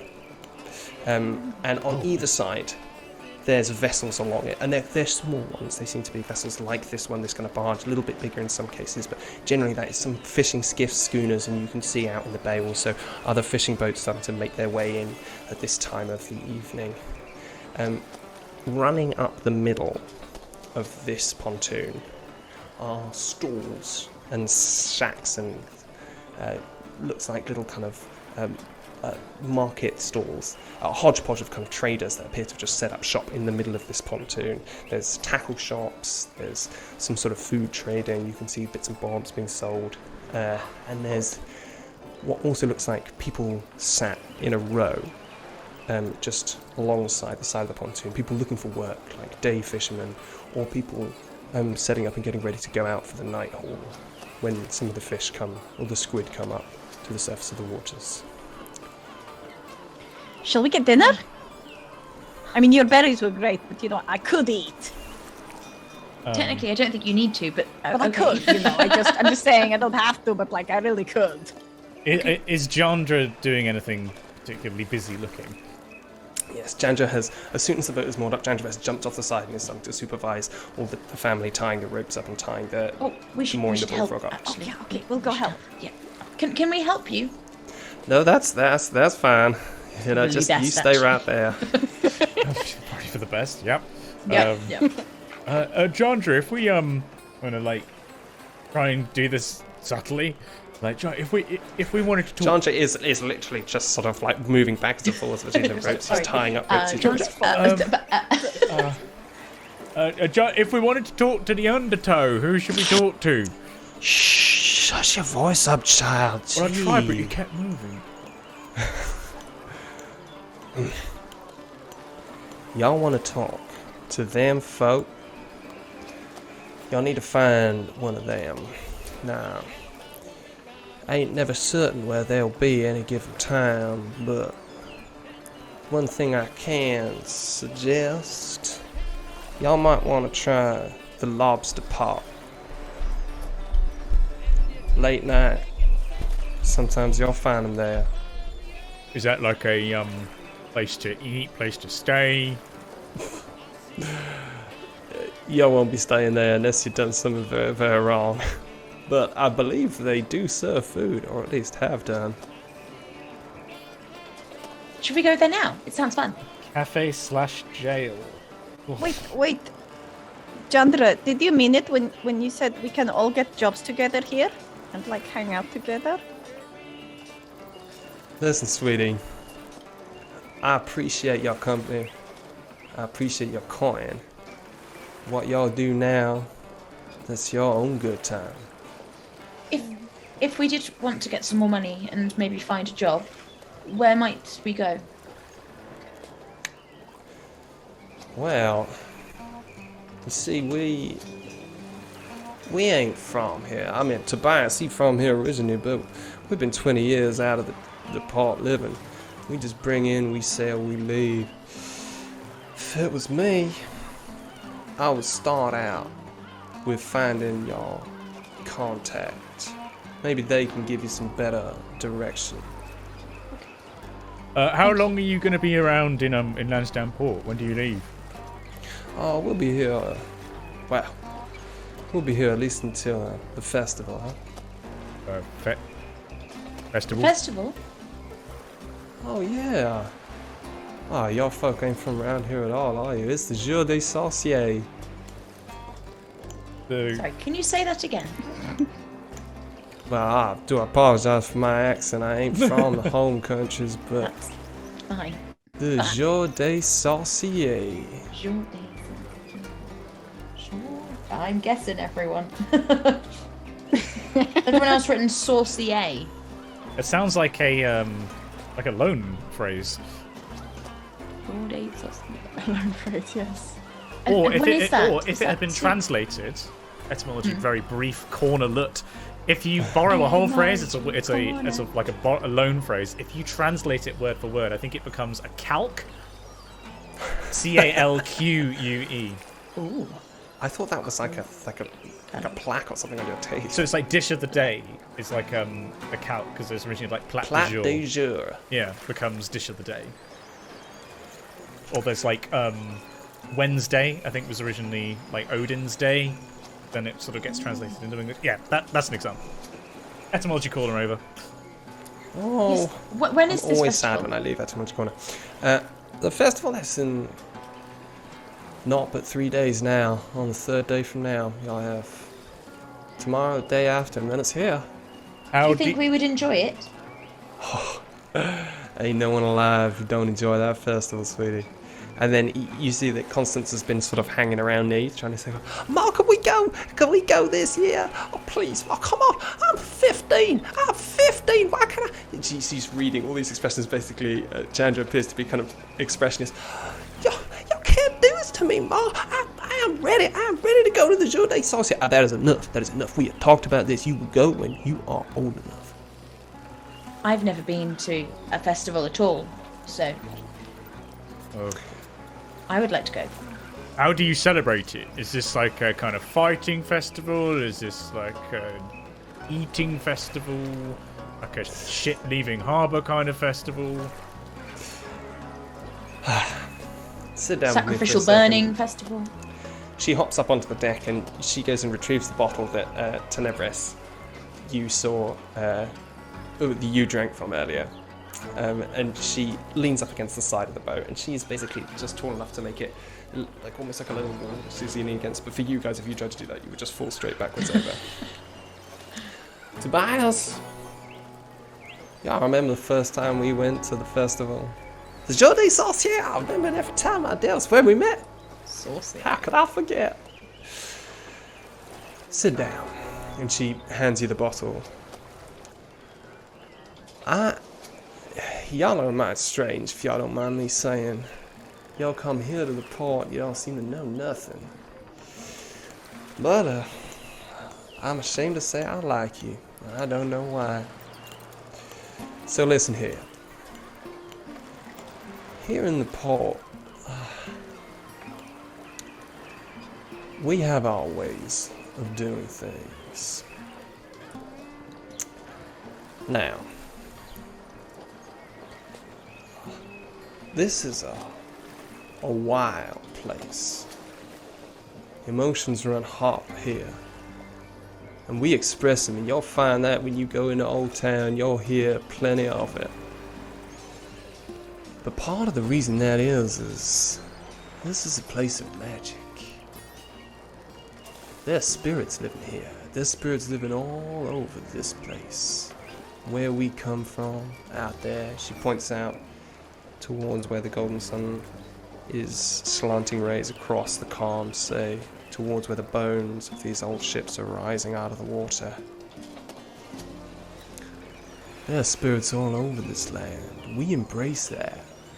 Ain't no one can tell us who we talk to, who we commune with. The Jour des Sorciers is merely a celebration of our spirit, the wildness inside all of us. Y'all see it. You just be here. 3 days dance. Wait, Sounds wonderful. I don't understand. Who made the spirits? Like what? You know, what vessel are they in? And spirits. You sure are a funny one. Spirits are everywhere. They suffuse this whole nation. They come from all around us. They have great power. Their minds. Y'all ever hear of, yes? No, you go on. Y'all ever hear of the Traveler? Traveler's just a rumor in many places, but for us, the Traveler's real. It's a mind that comes and goes, it's seen all over this world. If you invite the Traveler into your home, you better be ready. Because they're going to bring you knowledge that you ain't ever dreamed of. You invite the Traveler into yourself, you could see things no human has ever seen. If you're strong enough. And you can see that as she's saying this, she's almost unfocused on you. She seems to be maybe living some sort of past memory. Wait, you mean like it's Are you talking about a ship that comes here? I'm not sure I'm gonna be able to explain it to y'all, but listen. Y'all find someone you trust. Come the jour des sorciers, y'all open your minds, you know. You'll find who you're looking for. Drink up.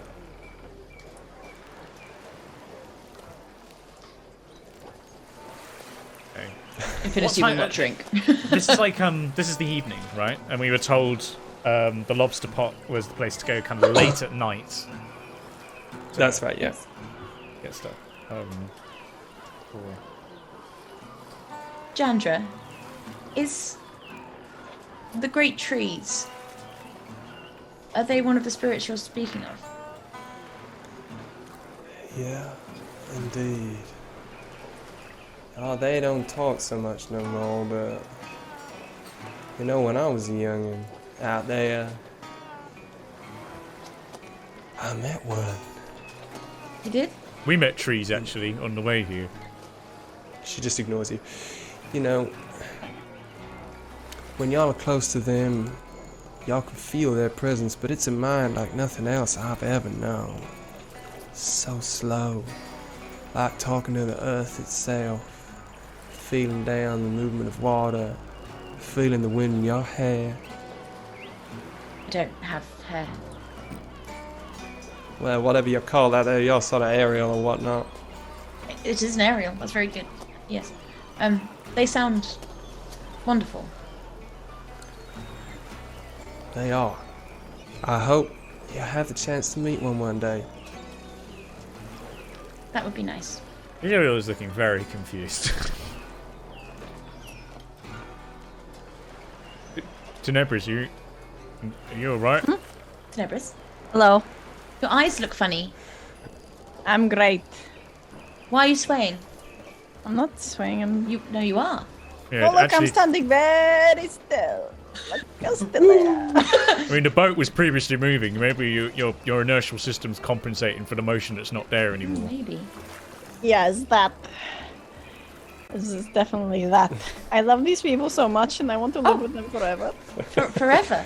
Well, that may be incompatible with going to orbit. No. Should we go to the lobster pot? Okay. That sounds fun. The fear! The fear! I have been there so many times when like you're a little bit far gone. So you're like, should we go to somewhere? And you're like, Yes! yeah, sure. Yeah, sounds great. What is happening? Social anxieties. You're drunk now. The other two, have you drunk enough of that? They're I have probably not quite drunk enough. So. Yeah, I don't think you're drank anything. The lobster pot ain't gonna be open right now. Y'all best give it a few hours, but I'm sure you'll find places to amuse yourselves. Well, we can go and What have do you a look. recommend? Well, you could go much. Can't go wrong with Old Town now, can you? That sounds nice. We can have Just a look up around there. and try and find somewhere to get some work, maybe. You know, got to We find could something just, to do for 2 days. It's enjoy productive. the planet while we're still on the planet. No, I mean we've got to try and find a way to make the time pass as fast as possible. By enjoying because the we're planet. still stuck on the planet. Well, yeah. Listen, y'all come back here to the docks when the moon's in the sky. Y'all should find the lobster pot. It'll be floating. The moon is somewhere around here. always in the sky, technically. Which moon? There's more than one. What They if both it's are always in the sky. sea? If they weren't in the sky, that would be bad. You know what? I see I'm gonna have to be a mite more specific in my directions. When Lahubalius comes up over the edge of the We haven't water, Baby. then what you should find underneath some of these pontoons, underneath one of them in the shadows, you'll find sneaking around the lobster pot. Y'all look hard enough. Okay. Sneaking under the pontoons. Tide comes out. That's where you'll find it. Fascinating. Well, thank you so much for taking us here, Jandra, and we'll see you again. I don't think we're going to be going anywhere till the festival, so hopefully we'll see you a little bit later on. And you know, maybe if you think that that Kane and Constance could do some work, then maybe we can come back and give them a hand too. You know, the more of us, the more effective we're probably going to be. Right. Kinda hear it. Well, maybe I'll see y'all later. And she goes off to busy herself with the ship. Tenebra, should we go for a walk? I think you need some fresh air. Come on. And just start Who made the slowly. tea? Infinity, who's the tea? I just think the tea. I think Constance made the tea. As you start to move away from the ship, Tenebris, you feel a tugging on your arm, Tea. Oh, you're small. and it's You're it's small. Constance. You're so small. Tenebris, your friend said maybe you would, you might like. And she can't make eye contact, and she's sort of holding something in her hand, and then she holds it up to you. Perhaps y'all could maybe accessorize. What? What do I have to do? What do She I has do? a present for you, Tenebris. Present? Is it really a present for me? And she holds out a woven bracelet made of material which is of different colours. It's a kind of like a dull yellow, like an ochre, with strands of deep red maroon like running through it. And on top of that, kind of russet brown. It's like an autumnal flavour of bracelet. You got for me a present? Just so y'all don't forget us. I think she made it. Don't cry, Tenebris, no. Oh no. Okay. You have made Tenebris cry now, so I'll just sort of pat Tenebris. I'm sorry. And then she reaches out, she gives you a hug. She sort of hugs you around the waist. Is Kane on the deck at the same time? Kane is on the deck, sort of trying to look as though he's tying a knot, but just looking at you, really, and from you to infinity, and then very slowly tying and untying this knot.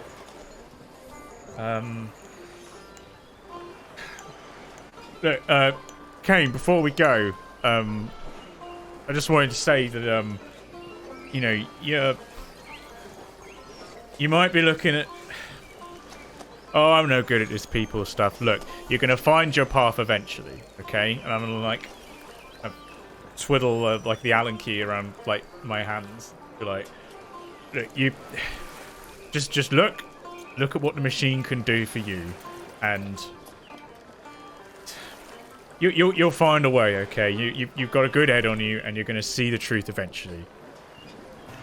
Maybe you could help me. Well, I'm not much of a... You cannot adopt children. I'm not much of an advisor, but I can give you some... I'm pointing you in a...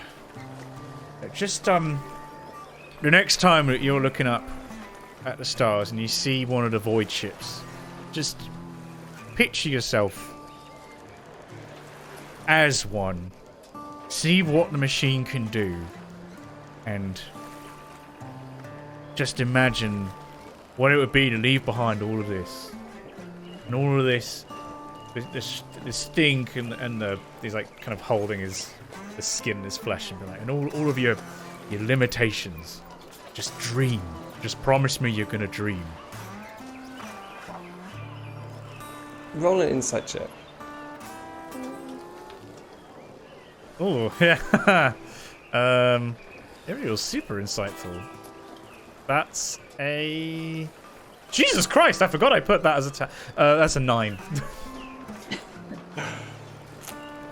He's definitely taking it all in. But he's looking down, so it's quite difficult to see his face and exactly what he's thinking. But you can see that he nods a little bit.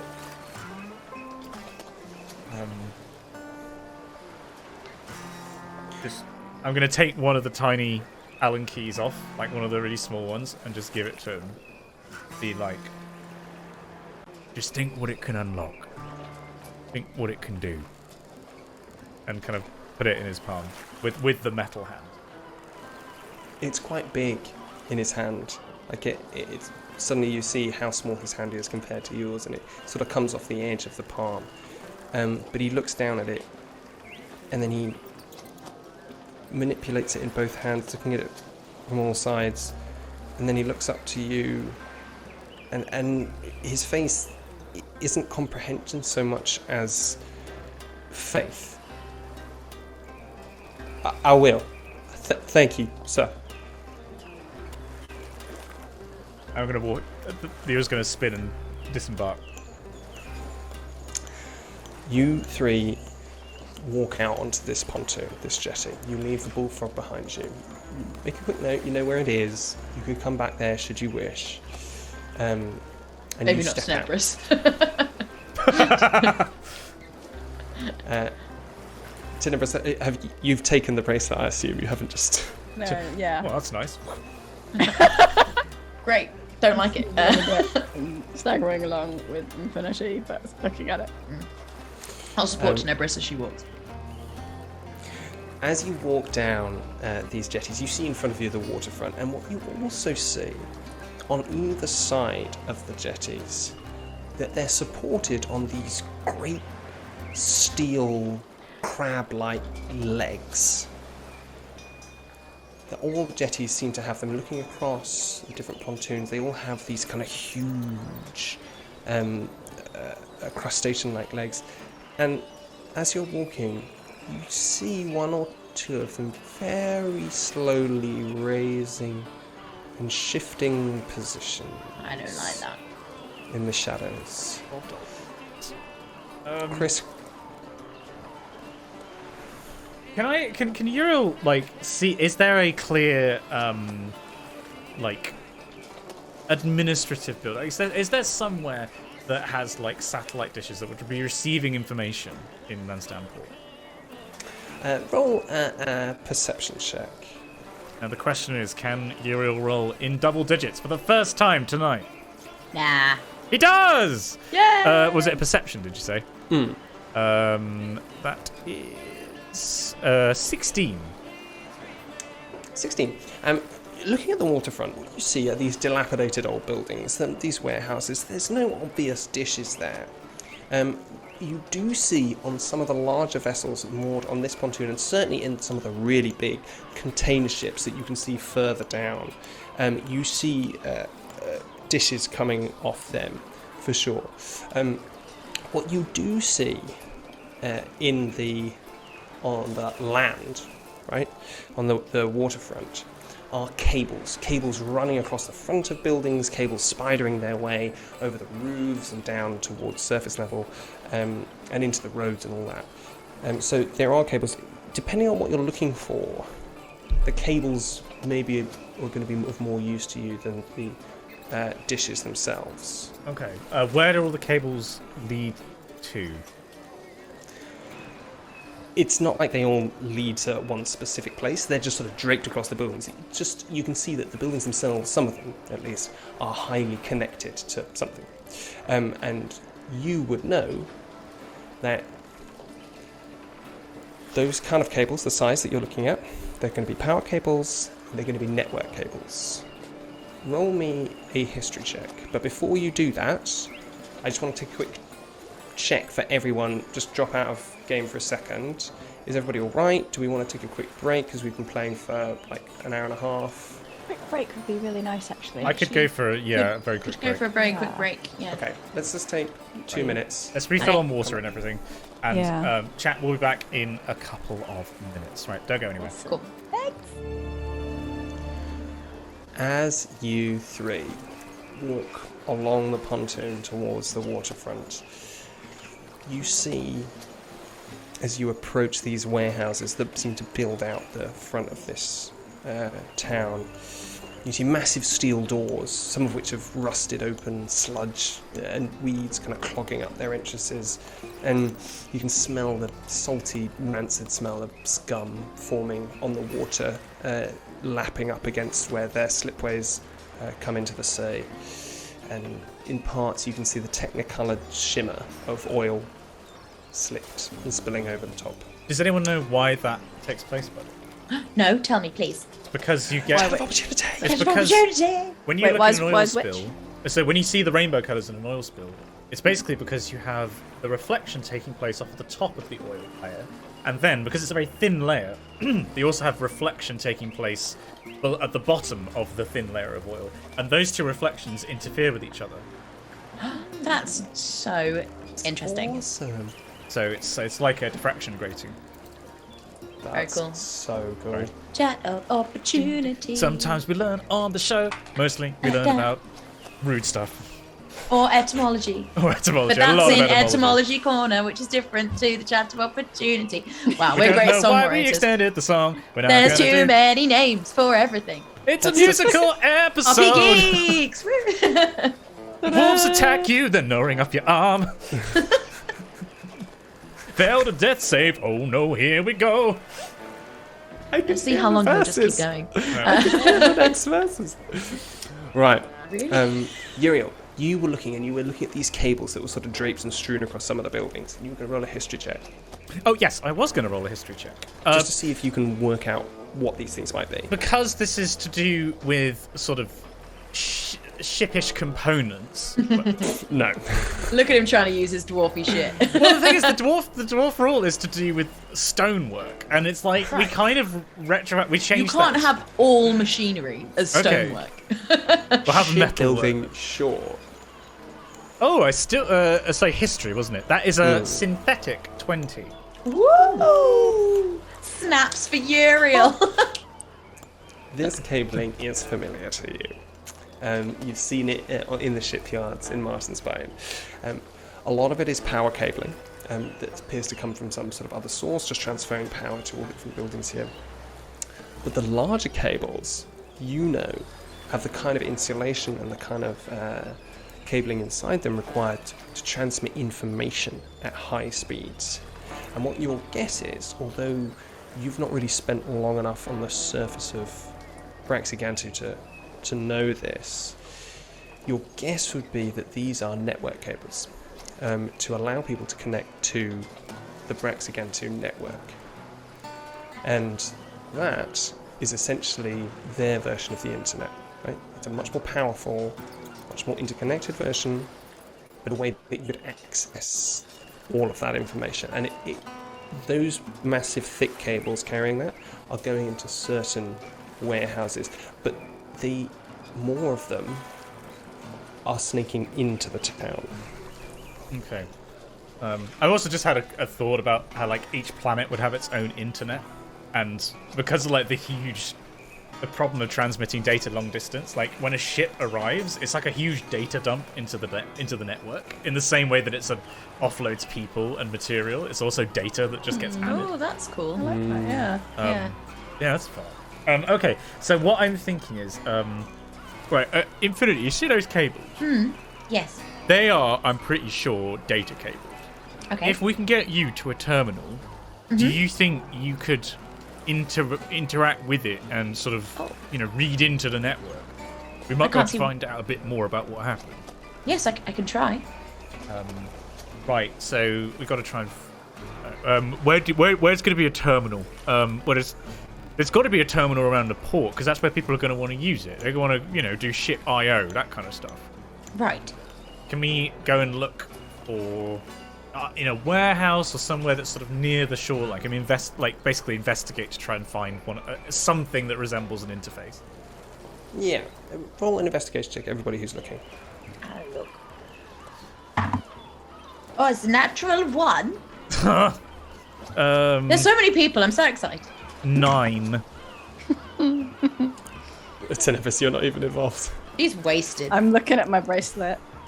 Oh, Investigating that. It's pretty. You don't see like a specific network spot or anything like that. You do bump into a couple of people, and asking around, you get a couple of interesting responses. One person turns to you, yeah, if y'all want to get onto the network, y'all gonna need to go into the town proper. That's where they got facilities there for someone who don't bring their own connection. Yeah, I suggest you look there. Another one, yeah, ain't no entry for those folk like you here.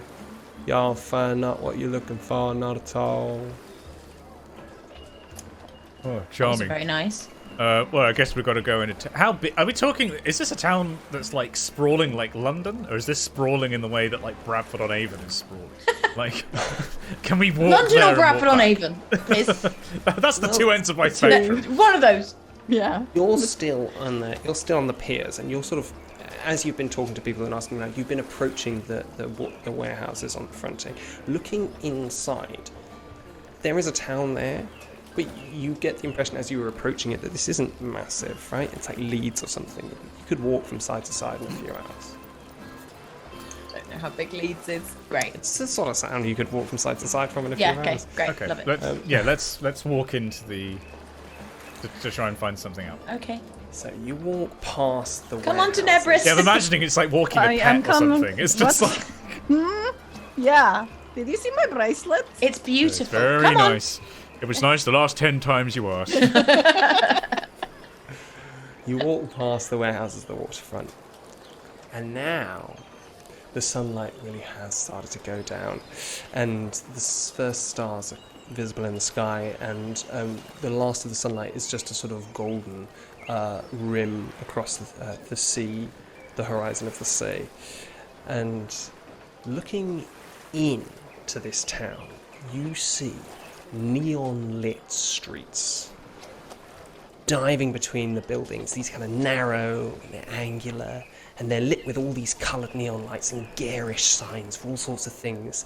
There's images of kind of, some of them are a bit lewd, some of them are kind of just signs all the way across them and say, come here, music all night, everything you need. Some's are lots of X's, you don't know what that means. Some's are lots of Y's, you don't know what that means. New Orleans. I was thinking Amsterdam, but sure. And it seems like alongside these streets and even under them, canals and waterways are reaching into the city as well. And in fact, what you realise is that many of the streets that you're looking at are walkways suspended over streamlets or silt banks, so you can hear the water still rippling underneath you as you step out into this place. Lots of them are made of wood. You can see some of the bigger ones seem to be plated with metal, and you can now, looking back, you look at the waterline, you can see that large stretches of it are supported on stilts, a lot like the pontoons were as well. The cables that you saw, Uriel, hang between these buildings, and they're everywhere. They're like vines in the jungle with small wires kind of spidering out of them, and all kind of like lots of them seem to be plugged into these various bits of light.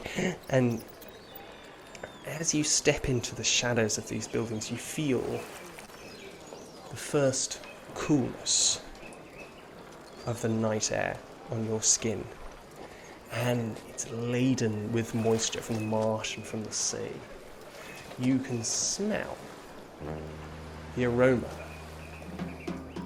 of barbecue fish, and on the wind you start to hear the sounds of drums and brass. When I'm a machine, as I'm gonna be. You see people scurrying around you, sailors who seem to have come from the docks all kind of making their way in. You see a loud, rowdy group. Hey, we're going to find us some fun tonight, eh, fellas? Yeah, I know what I'm going to do. I'll tell you what I'm going to do. I'm going to get in there and there's going to be some damn jazz. That's what I'm going to do. And these kind of, they push past you, making their way into the streets and just disappear into these little alleyways. You see people looking out from windows, floor up, overlooking the streets, shouting down to their neighbours. Little shop fronts, open neon signs advertising cigarettes and different places where you can go to get different bits of food, and you can smell these amazing smells of these different kind of barbecued meats and fish just filling the air. Oh, no. This is phenomenal. This is a lot. Nebris, are you alright? How are you feeling? Do you want some food? Yes, we were find some going food? to eat food. It smells very good over here. Can we go towards? I want to go towards the barbecued fish. Ages ago, before you said it. You follow your nose, Infinity, and you make your way down one of these little alleys, slightly swinging on this kind of rope walkway, and as people kind of bustle their way past you, carrying different things, and you appear in a little tiny square that's sort of bounded by about four buildings, one on either side, with a couple of roads leading out at the corners. And the front of one of these buildings is opened up, and it seems to be to someone's living room, but they've opened the door and they've opened the windows, and next to the windows you can see a big old grill just stood just outside the window, and someone inside the window leaning out with kind of tongs and bits of barbecuing equipment, flipping bits of meat and fish on the barbecue. And there's a couple of people already lined up behind them. How long do you think it's going to be there? I'll tell you what is ready when it's ready. Hello. Are you all getting some food? We are there, and I'm glad you can see it. I see your eyes are working. Is it good? It's the best you'll find around here, but get a load of this one. She asking if it's good, I'll tell you what. I don't really eat normally, so I don't. Well, if this is the first time you've chosen to eat, you've come to the right place. You've come to Ellis's, and Ella's going to take care of you. Okay, great. That sounds... You're not Ellis. Ellison? Ella? That's Ellis. No, Ellis. My name is Kingsley. Kingsley St. Tortoise, at your service. St. Tortoise? That's right, it's a mighty interesting name, ain't it? I come from a long line of tortoises, but me, I'm a first saint among them. Wow. He's flipping as they go. What do you recommend? What do I recommend? I recommend you bring your face close to all the delectable items I have here on the grill, and you let your nose do the choosing for you, sir.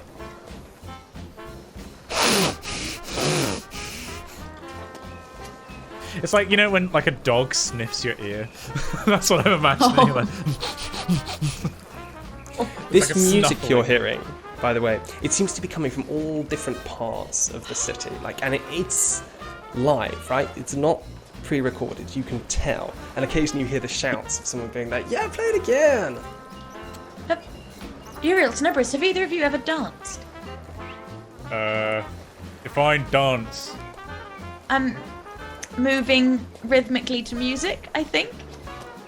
Oh yeah, like we had descending out kind of ceremonies that we would do when the big ships would Yes, leave. because do you remember when we were back in Vow and everyone was dancing and I wanted to dance and then we had to hide?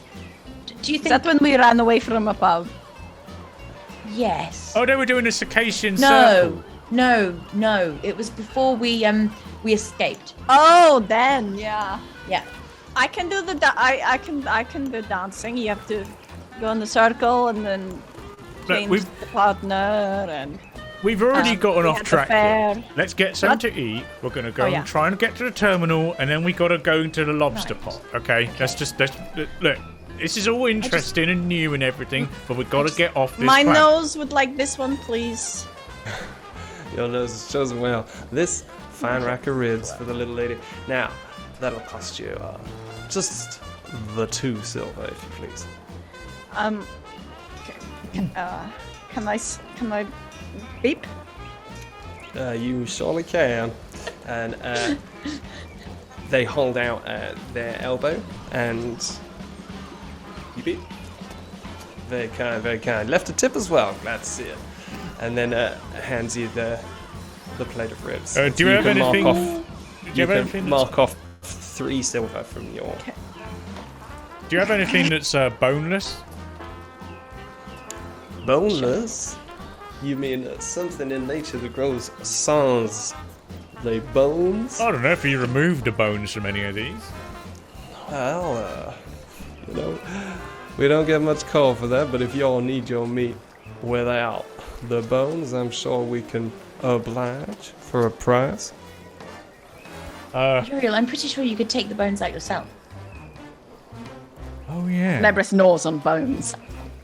It is delicious. It is just juicy, flavoursome. There's some sort of herbs being used there, and it's just and now the grease is dripping down your chin, and you have not eaten for so long of this, and you've never eaten anything like this. I'll have one of them as well. Then I'll just take the bones out. I'm surely glad to see it. Here you go, sir. He hands you over another rack of ribs. I'll take the What was the name of the guy whose shit we jacked? Because I had his card. Abel. I'll use Abel's card and tap that. Nebris, Uriel, could one of you maybe pay for me to try some? Oh yeah, what do you want? And whatever she wants. Yes.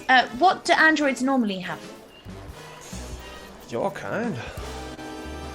There's a place for folk like you, but if y'all wanted to try some of this, might I suggest the halibut? Sure, that sounds lovely. That's a fish. That is a fish, or was a fish. Now it's just a mighty fine meal. And they plate it up and they give it to you on this little sort of paper cardboard plate. Yeah, Real's gonna, by the way, just whilst this is happening, is methodically removing all of the bones and just mushing it down with his mechanical fist. It's like a paste. Mush paste, bone paste. Are you doing it on the pavement? I sort of not the pavement, like the his hand. No, his hand is like, he's got like the mechanical hand is just like. Infinity will attempt to eat the fish. You open your hatch and and you begin the nutrient removal process, and you're getting a lot of really interesting scents and tastes. A lot of interesting compounds, aromatics that you've not encountered before, and you sense that this is a tasty piece of fish. This is wonderful. Thank you so much. That is a tasty burger. That's a tasty burger. Right. Okay. You're welcome now. If y'all just please move along, we got some other customers here. Oh, yes, and you see sorry. a crowd of rowdy sailors have just moved in. And the woman, yeah, get out of the way. Come on, Sunshine. We got places to be. Is there anywhere around this like courtyard that is looks like we could use as a terminal? Terminal. You don't see anywhere like that, but what you do see, looking down one of the alleyways, is you see amid this kind of like electric chaos that are these neon signs, you see one sign that reads network access here all the way down the side of one of the buildings, and then a kind of flashing arrow pointing inside. Great. As you're looking at that, you also see the first moon, Lahubalius, rising up over the seafront, down back over the piers. Oh, we should probably get to the lobster pot, right?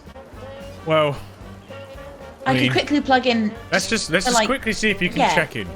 Okay. I don't know. I'm trying to work out how she would plug in, and the thing is, I keep thinking of like her fingers, and then I realise that gets really dirty. So she just puts her palm on it.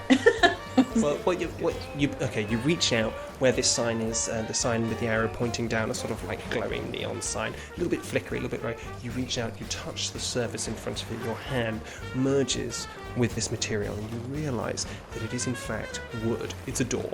Do you want to go in? Sorry, Uriel, I think I miscalculated here. This is a door. Well, to information, yes, but like, what does it say? Right, so should we go in? Oh, you mean it's the actual door. Right, And okay, yeah. Okay, let's very quickly go in. Yeah. In and out, 20-minute adventure. Yeah. You push your way in. Whack. Bank. What? So I beg your pardon? I said whack. Oh, I just thought you make your way in. Fuck. It's like Geralt of Rivia here. Sorry, just misheard you. And you see in front of you a very thin stairway with dirty carpeting leading up, and there's one bulb hanging from the ceiling at the top of this sort of next floor up, just slightly swinging. Is this normal for terminals, Uriel? Not in my experience, but terrestrials always tended to be a little bit different. Right. Tenebris, is this normal for a terminal? Yes. Okay, great. Off I go.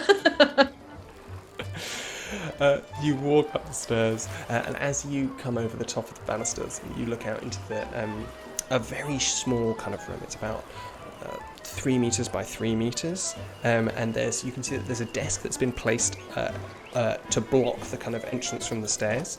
And there's a kind of a bored-looking man, just sort of with his feet up on one chair, thumbing through what looks like a magazine, and just his foot tapping slightly along with the music. He's bald, except for that sort of side hair that people who aren't totally bald, they're just sort of bald on the top with a bit on the side. What's that called? Side hair. It's called side hair. It's called side hair, and with greying eyebrows, and wearing jeans and a dirty shirt. Excuse me, hello. I'm Infinite Sky 6000, serial number 8691976 Save it. PM. Y'all want in? For There's the gonna terminal? be 2 gold. To access the terminal. 2 gold, 1 hour. You take it, you leave it. Should we do that, or should we go and come back? I think we should do it. I think we should 1 just hour's do it. not that long. Okay. Yes. Sorry, I don't have any money, but these two do. I will pay for you. Thank And you. your No, it's all terminal. right. I've got this. I've got this 10. Don't worry. Okay. Right, mark off 2 8. gold. Yeah. How much did I And- pay for the 2 lots of food earlier? Was it 6 silver? You paid 5 silver. He's kind of cheekily taking an extra silver as a tip. Oh, okay. Every time. Yeah. But that was for 2 people. That was for 2 people. Right, so minus 5 silver and 3 gold. Yeah. 2 gold. Sorry. He just pulls the table back to allow you a little space to kind of walk through. You walk in, and in the room itself, what you see are 4 cables, about the thickness of a cucumber, and then they all come down from the ceiling. So there's these 4 cables snaking down from a hole in the ceiling, and they come down to about your head height if you were sitting on the floor, so about your waist height. Things like. Great. Yeah. Oh There's only one window in the room, and through it you can hear the sounds not only of the sea but also of the jazz coming in through on the breeze. There's one figure, thin, or almost emaciated, wearing long trousers and what looks like a suit, but a filthy suit. Like it's been worn for a long time. Ties crooked, their hair's all over the place, and they appear to be connected to one of the cables into the back of their head, and they look like they're completely passed out, and they're just lying against the side of the wall in the corner. Oh, that looks dangerous. Do you think I should? No, let's just let's just get this done quickly. We'll see what you can find out about the whole incident last night. Right, 238. 238. Yeah. Okay, I will. Thing is, I'm assuming Infinity does not have a hatch at the back of her head to attach a cable to. Just do it with But your I'll just palm. I'll put my palm against one. Grasp the I cucumber will- thick cable. Where do I put these 4 cucumber-sized? 4? Don't That's use what he all said. of There were them. 4 hanging down. No, it's only I just use one. The cucumber thick cable, as you grasp it, Gets bigger. Oh, sorry. You said it was a head height. More like an aubergine now. These feathery protrusions come out of it. Oh no. And they seem to be almost sort of seeking. They're swaying slightly. If you've ever seen a filter feeder in the ocean, when it puts out its sort of like filtering feeds, it's like that. And they come out, like that, and they're swaying ever so slightly. Oh. When that happens, you feel something happen in the back of your neck. You can't tell what it is because you can't see it, but suddenly you feel like a cold sensation of air on the part of you that was not open before. Tenebris, Uriel, is something happening to the back of my neck?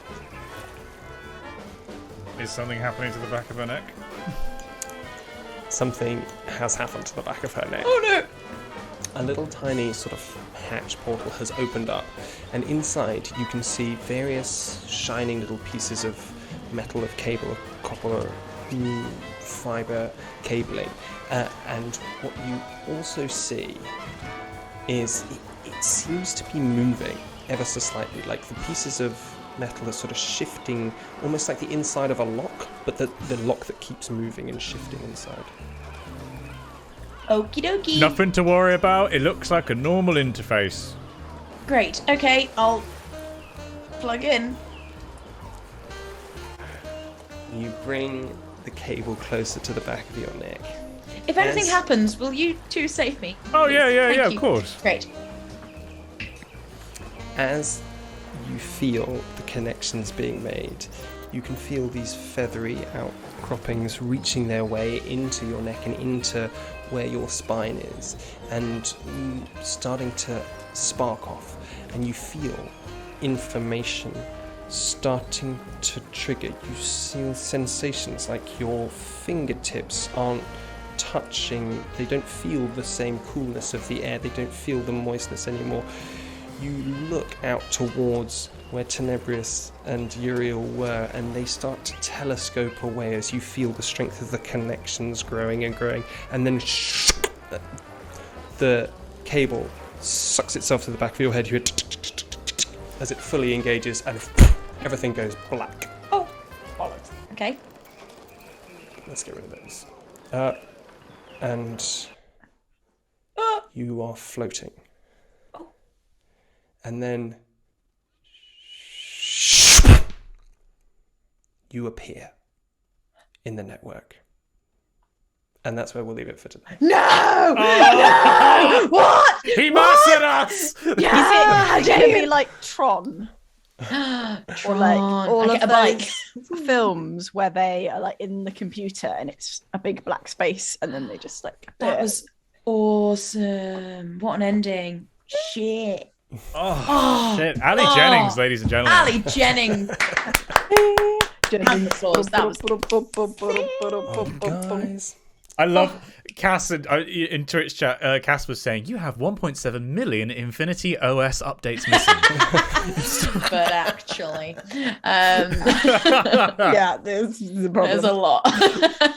You just see like a ring 6 million. going around on her chest, like endlessly. Just like tiny, like making good progress. Estimated progress 137 years.